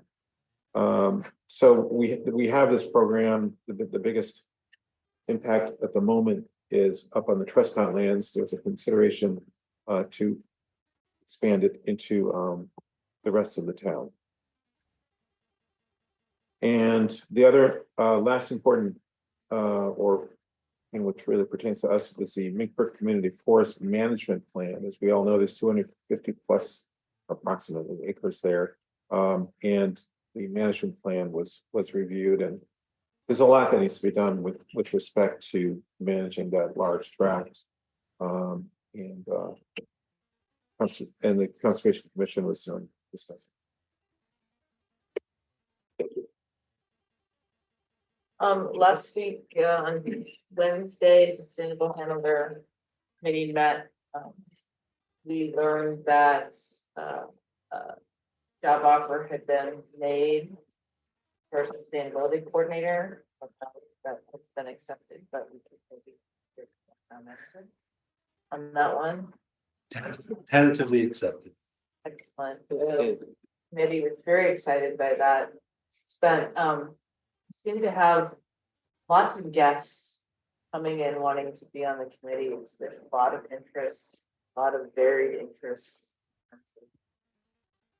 Areas that people want to work on. A lot of conversation was had by on trash, recycling, composting, and what we can and can't do. Learn that Hanover with other Upper Valley towns are meeting to try to really figure out if there's a regional solution to better addressing recycling. You can't really get numbers as to our recycling being picked up at the curb, but we're not sure that it's really and it's costing a lot of money. So there's a lot of conversation on that. Earth Day is coming up. Hanover has joined forces with other Upper Valley towns to celebrate the week. It's a whole series of things, and it's the April 22nd is Earth Day, which I believe is a Tuesday, and during that week, events happening, and then a fair on Saturday. A fair on the 26th. Yeah, on the 26th in the afternoon. I think Conservation Commission is going to have a table. It seems like Dartmouth Geo Exchange might have a table. Some people are going to have tables. And then there's also going to be the open houses, which is earlier that day. And they didn't really know where those tables were going to be set up as of Wednesday. So they're working on that. Yeah. So there's a lot of really good energy. And the great speaker, ideas. And there's a two speaker. speakers. Can you announce this? It name of is, the book the name is- of the book is If We Get It Right. Her name is somewhere in this list. But they're hoping to bring this excellent author to Yeah. town, and the town of Hanover will be co-sponsoring it with Sustainability Office of Adjournment. And the group that's working. And on then this- Hugh has an author coming the week before, which I'm also not gonna remember, about So- trees. Yes, I thank you. Oh, I yeah. forgot to Yeah. mention that. That was at the bottom of my list. Thank you, Jenny. Yeah, Hugh Millett is organizing this trees workshop by this renowned author whose last name is Oakes. Oh, that's perfect. Yeah, It is, I didn't even think of that. Yep. That's on the 18th. yeah, Yes. so it's almost like a kicking off the Yeah. week. It's pre-Earth Week, but it'll fit in and I connected him with Sherry Beauchart, who's keeping a list of all from Good. Lebanon, who's keeping a list. Yeah, so there's Of a all the lot of great activities. things up and coming next the month of April. Yeah, Towards the end of the month. And on Thursday, trustees of trust funds met. We had a very lively conversation, I would say. Ellen and Rob were there. The trustees were here tonight, did a great presentation, and it was a very calm and pleasant experience.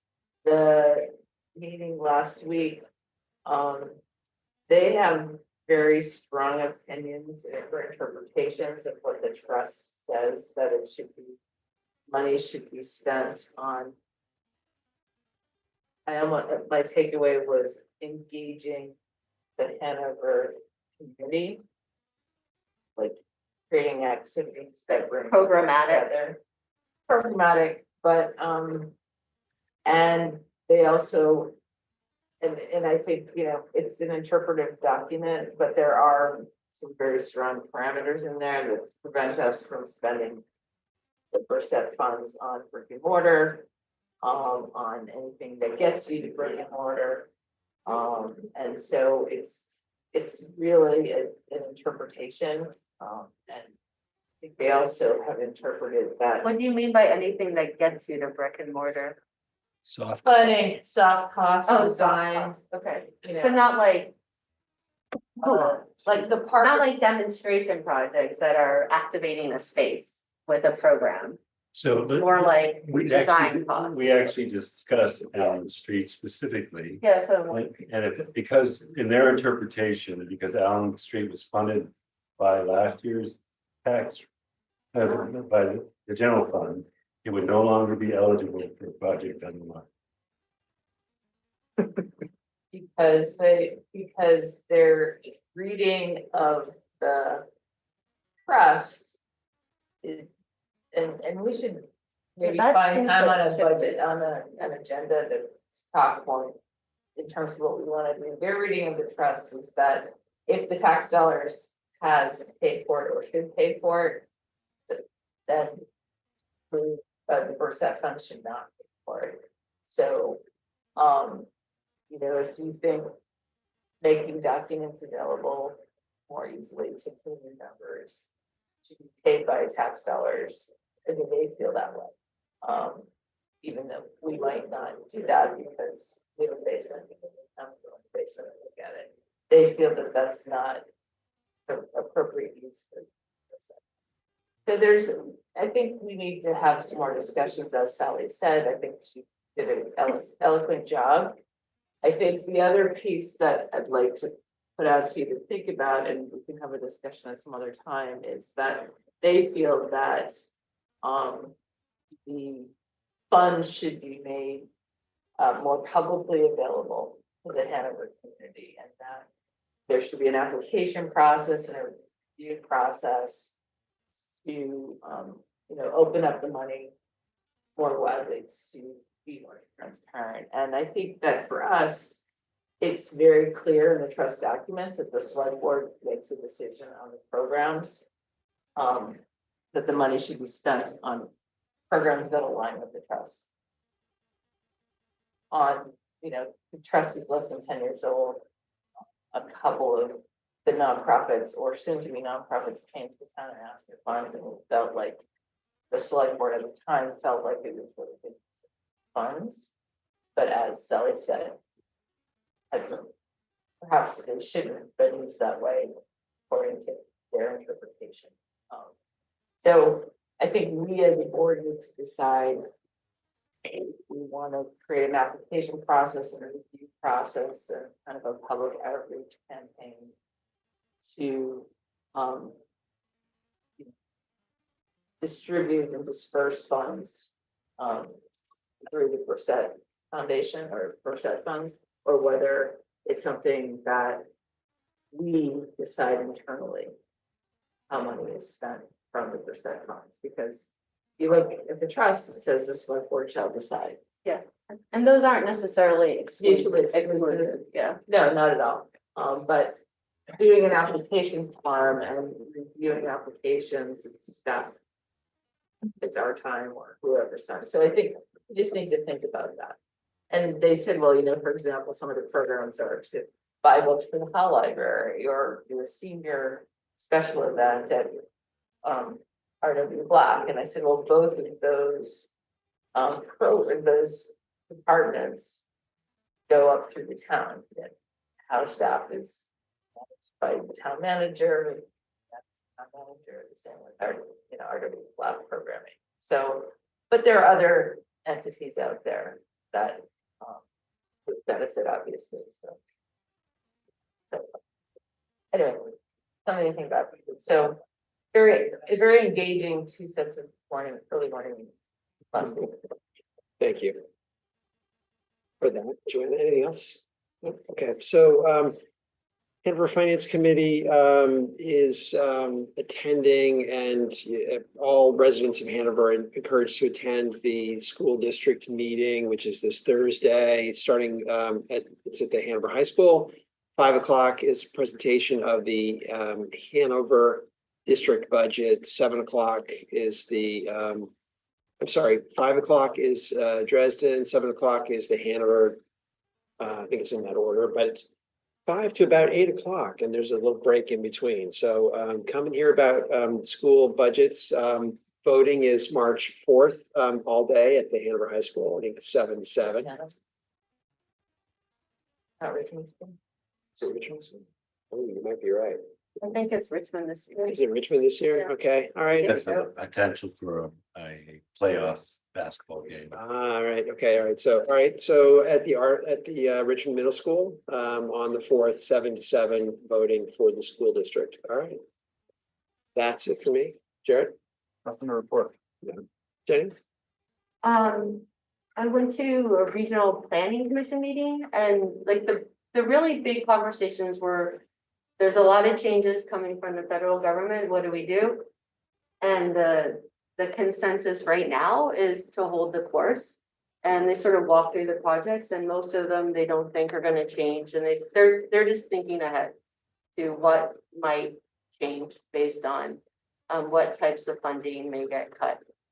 But right now, everything they've been directed not to stop. Everything is proceeding, which is good. I went to Junction Arts Media, and they're just really, they're anticipating future declines in cable revenue. So they're coming up with new business streams, and they're doing really well with the White River Film Festival. But they're always looking for new ways to engage with the community. So if you know community groups that are looking for a film crew, they've got them. They're also training lots of young people, as well as old people, but they have like different ways of creating media, very kind of exciting, vibrant place. And then just sort of in other business, Rob, I want to thank you for your letter and clarity for reelecting college.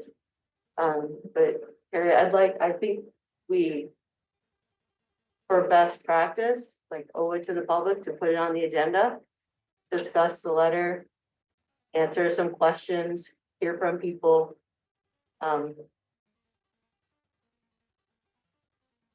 Okay, so you're asking for me to be put on the agenda Yes, again? right, we had it on the agenda the one time. Right. And in that time, I don't feel like the select board gave direction or weighed in. I've had a lot of questions about why things changed, and I think it's an opportunity for us to discuss it. I think it's like best practice. Jenny. I'm not sure I agree.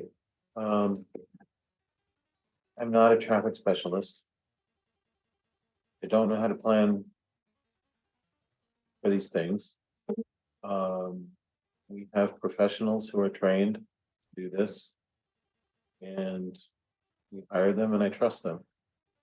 Yeah, it's just in 2021, the select board gave direction based on like 3 proposals that all had raised intersections. And that went to the planning board and they discussed the raised intersection, went to the planning board 3 times. And that was the design. And then it came back and it substantially changed.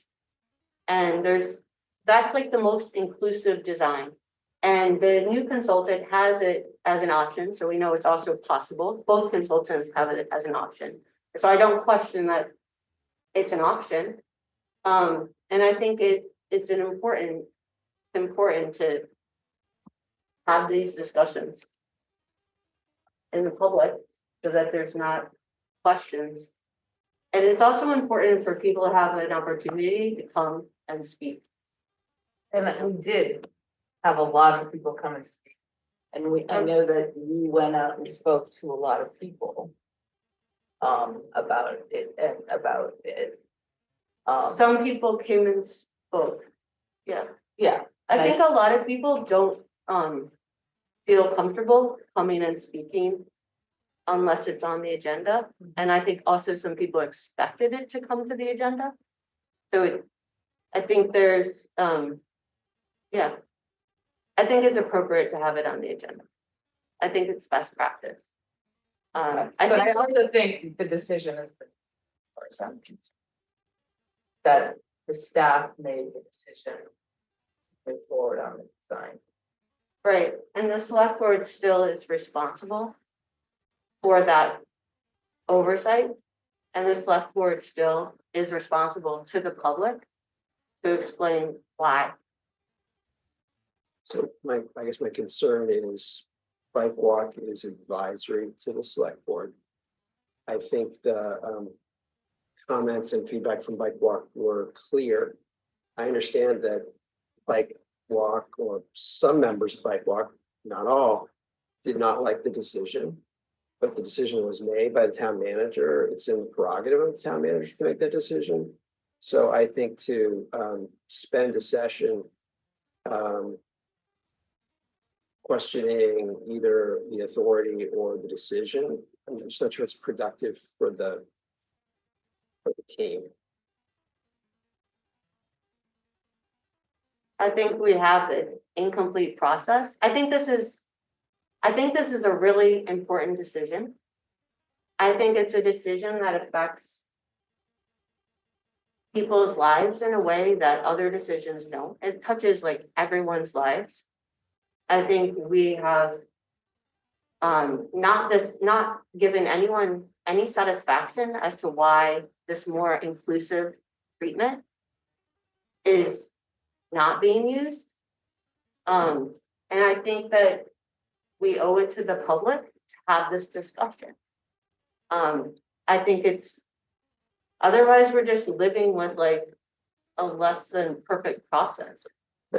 So my concern is that the way you frame it presupposes that there's one right answer. We didn't get to the right answer. No, I'm perfectly happy to be in the minority. I'm not happy to be, I mean, I have an opinion and I would like it to be, the choice that I like, but I also want to know why it's not. And I will respect that I could be in the minority. There was Peter Kobaki, there was a town working group with Joanna and Rob. We had people speak very passionately about why these were so great, and now it changed. And I think we need to know why. We've had people who have, you know, people have family members in wheelchairs who are concerned about them.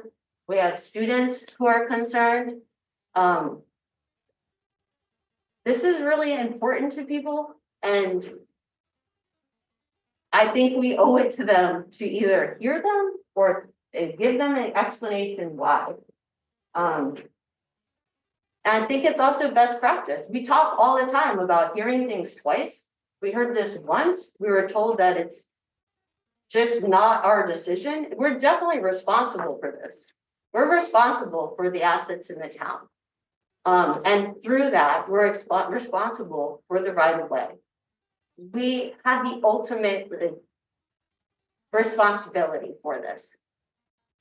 Right, but so I do think it's a good practice always to have two readings if we are making a decision. This was not a decision of the select board. This was a decision of the town manager. So that's. This is the a difference. new. We had concept plans that had a traffic calming device in all of the plans, in all of the public meetings, in all of the public outreach that was done, even though the survey didn't go out. There was this traffic calming device, which was enthusiastically supported by town staff, the Hanover working group, and the select board. And the question now is, what changed? And I know what changed in the world. What changed in the world is more pedestrians have died at a bit faster rate, more have gotten injured, and there's been more proof that this intervention is super effective, right? So, and we know that both consultants says it's valid and then, you know, a workable alternative because it's in both of their plans. Then the question just remains, like, what changed? So So a couple things changed, but I mean, I don't, but I really think that people, I think it should be on the agenda. I don't understand why. I was really surprised it was not on the agenda the first time. I was really,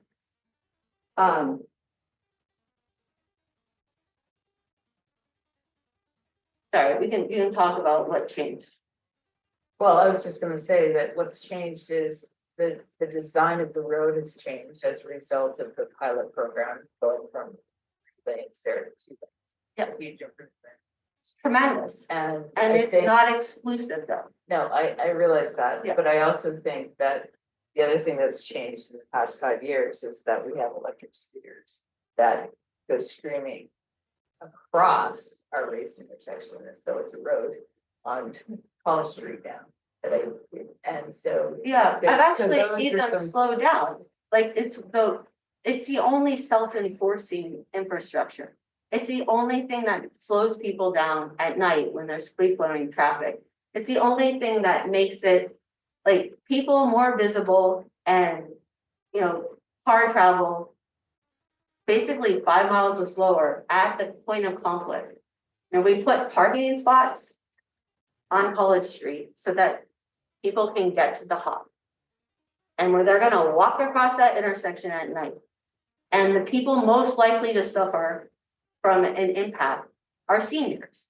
And they're most likely to park in those spots. Like, I don't understand when, I feel like we have this opportunity to do this incremental change while the road is torn up. And at least it merits a discussion. Something changed. We were very enthusiastic about it 3 years ago. And now it just vanishes. That doesn't feel okay to me.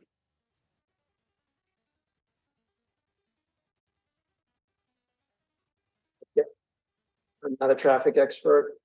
I don't think any of us up here are traffic experts. I think that, Talking about Right. transportation planning, we're not talking about traffic engineering. But just to be clear, okay, but you've had planning department in the town, you've had a planning department at the college, and you've had an outside engineer this was the consensus. The outside engineer presented this as an option. I mean, we had our DPW person tell us too that it was a problem in terms of service. More recently. In terms of the turning radius and taking care of it. And also the increasing number of cars through that. So, But I mean, I don't, sorry, go ahead. What increase? yeah, Yes. I mean, I think I know I've heard you loud and clear, Jenny. My recollection of. It's not just, it's not, No, I mean. and I know, I'm sorry, I'm starting to fade on all of you, and I apologize for that. My recollection of the past project design, concept that Karen put forward was that there wasn't unanimity at the staff level. And I believe Pete had some concerns and he voiced those concerns. Having said that, I'm happy to go back and research it. I know that Pete is pulling volume counts for me out of the camera at Maine and Wheelock as, not as we speak, but based on your request. So we could look at the total volumes in real time.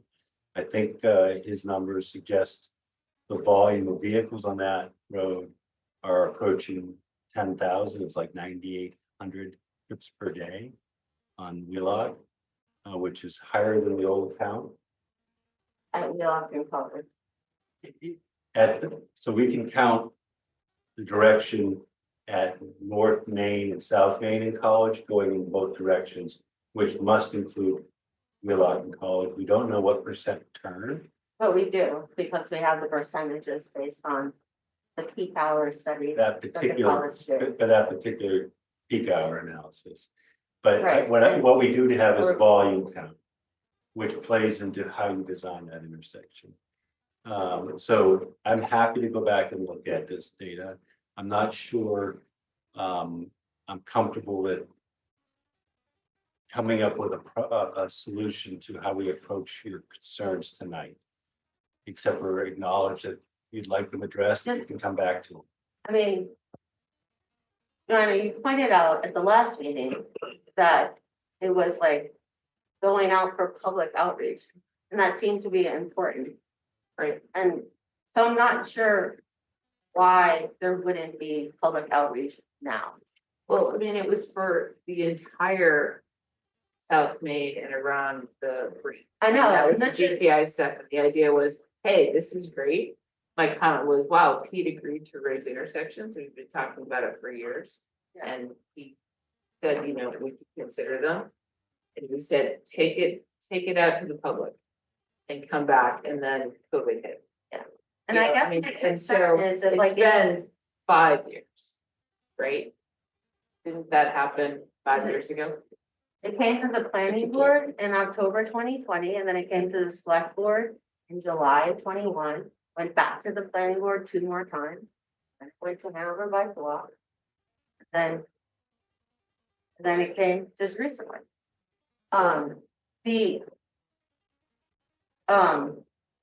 My concern is if that was a plan that we did talk about. And now what happens to the rest of that plan? Like Wentworth intersection wasn't included when College was done. Are all of the raised intersections vanishing without a discussion? This is the most important one. This is the one that people are afraid of, particularly at night. And this is the one that like sees the most traffic from pedestrians. It's more pedestrians than cars based on the counts that we were given, right? This is where people could benefit from having like the most inclusive surface. If there's changes in counts that would be interesting. It would could change how people think about it. I haven't seen anything that says they impede the traffic flow. I don't think we're suffering from a lack of pedestrianization. I mean, from over pedestrianization, like, I don't think like. I don't understand why they do different things. Eliminating the multi-threat is incredible. Right, and shortening the crossing distance, as Carolyn had in her original plans, is necessary. Right, there's no way you can redesign that in good conscience without doing that. But right now, like the best practices and standards, like, are in putting in this raised intersection. Like in front of the theater in Yale, there's a raised intersection. They just put 9 on one street in a mile and a half. Like, they're going in everywhere because they're that good.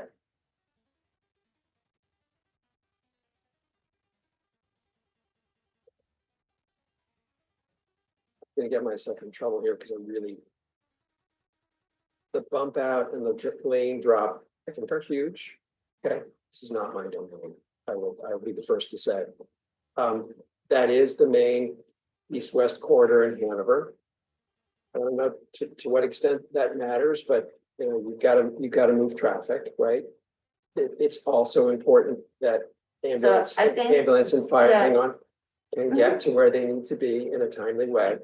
So Yeah. again, So all of the So- federal guidance says definitely look at your emergency response times. But in a town of our size and with the traffic volumes of our size, it's not a problem. It's not a problem with transit routes. I talk to people at Miami of Ohio, they're like, it is working great. We have fewer interactions between vehicles and pedestrians. So it's saving us time. all I know is, and I'm no expert, I look out on North Park Street where I live, it backs up. I mean, I can't get out of my driveway. But there's not any study that says a raised intersection impedes traffic. If you want to talk about impeding traffic, we could, Like I said, I'm not- talk I'm not- about I'm not traffic signals. Not like, You know, but so you're talking about like causing backups so and causing, this is why this committee is not the right committee to make this decision, because I certainly don't know what I'm talking about, and so I don't feel qualified. That's just why we Right. should let the experts whose domain it is make this decision, because I really don't know what I'm talking about. So I'm gonna shut up now because I've said maybe too much. But I do feel like this. just so that, I think what, and maybe if you heard from them,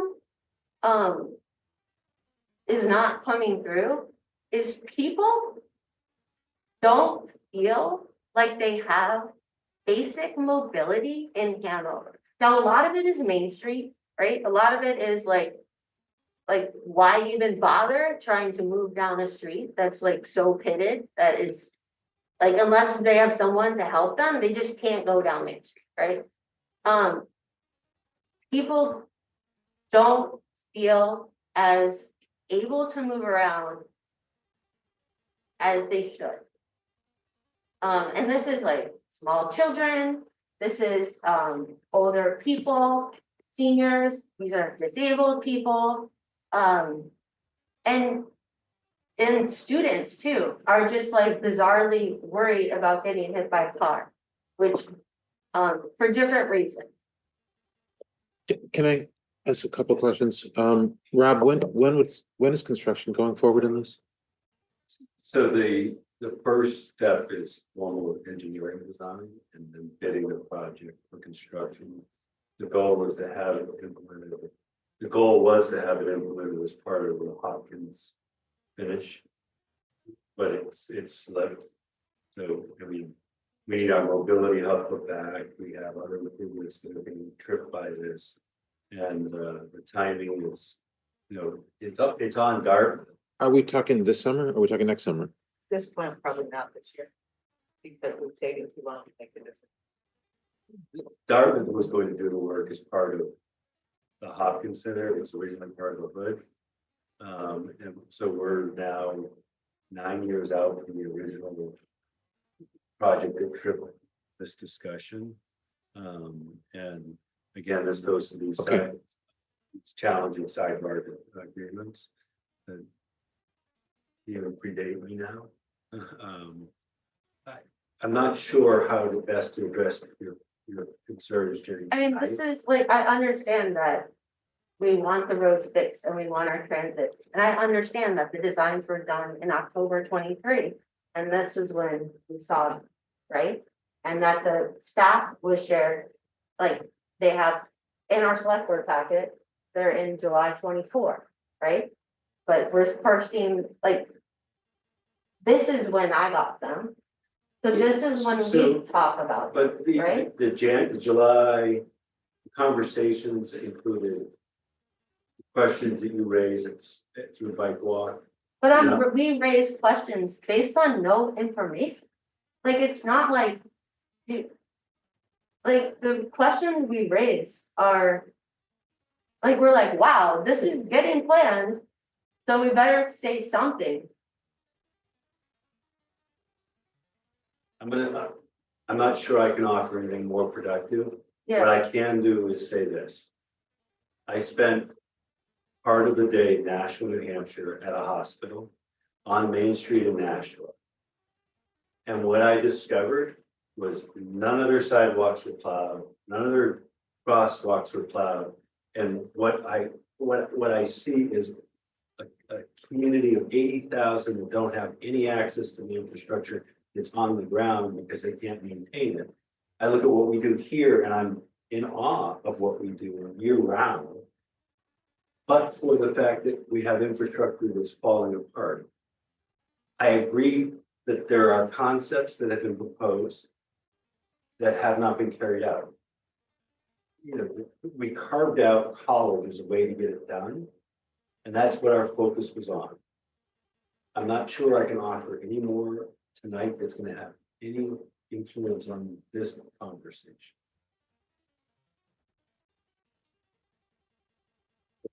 I think we do a great job maintaining our infrastructure other than letting, certain sidewalks crumble. But I think as we plan forward, we want to make those best choices because it's so much more, like, it's cheaper to put in a raised intersection now and rip it out if we don't like it than it is to put it in later. Because this is when we're redesigning the road. This is when we're moving the drainage anyway. This is when the HOP is redoing their drainage anyway. So I just want to make sure we're putting our best foot forward. Because this is the time to do incremental change. It costs so much more later. If we want to, like, oh wait, we should have been doing this. And like, I do feel like I know we lost a doctor. He left because, and a rhetoric professor, because it's easier to raise their family in Ann Arbor.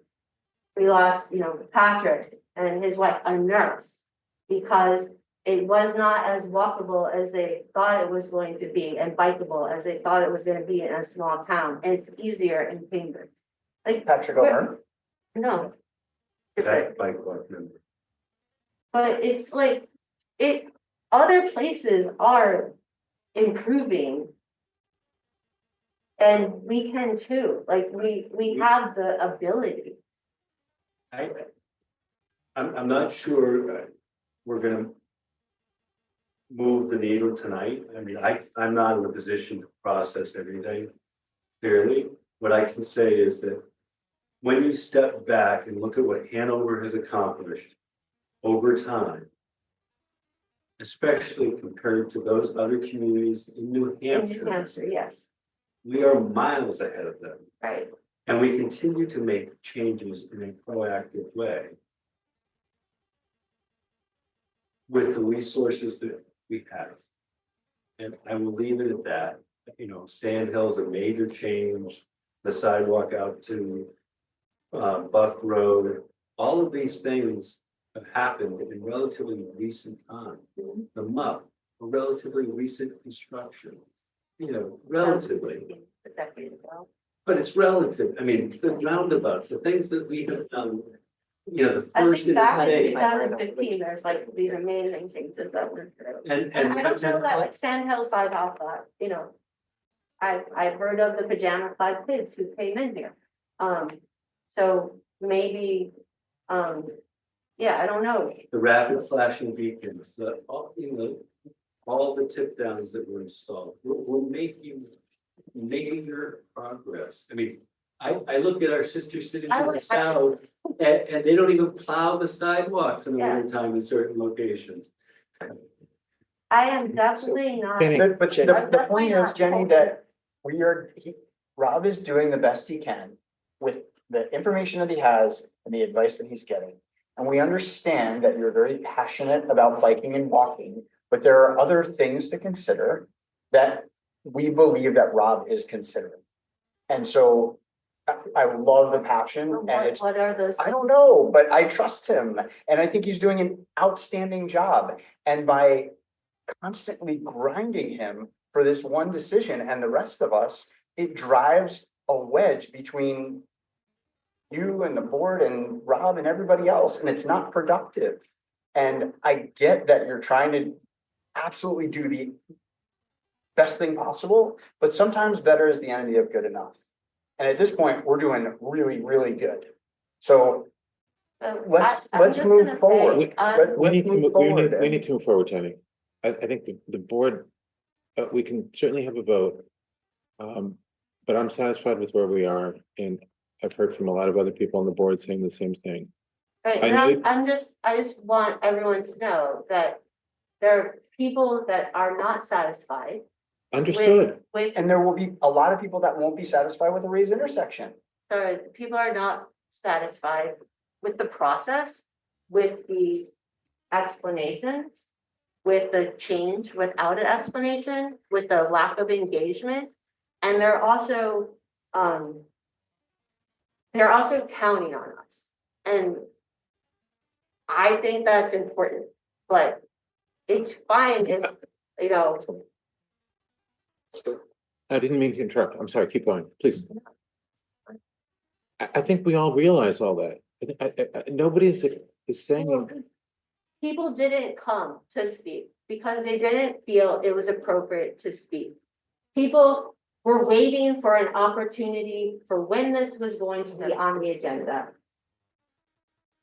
And then the design was different, I hear you. and that is not like I the hear best you. process. I hear you and I have ownership. I can tell you that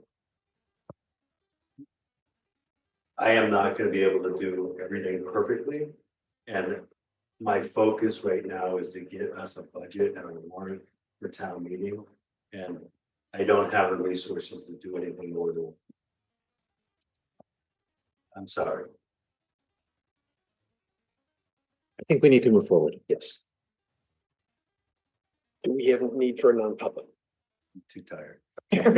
I'm sorry. All right. I move we adjourn. All right. There's a Second. Right, okay.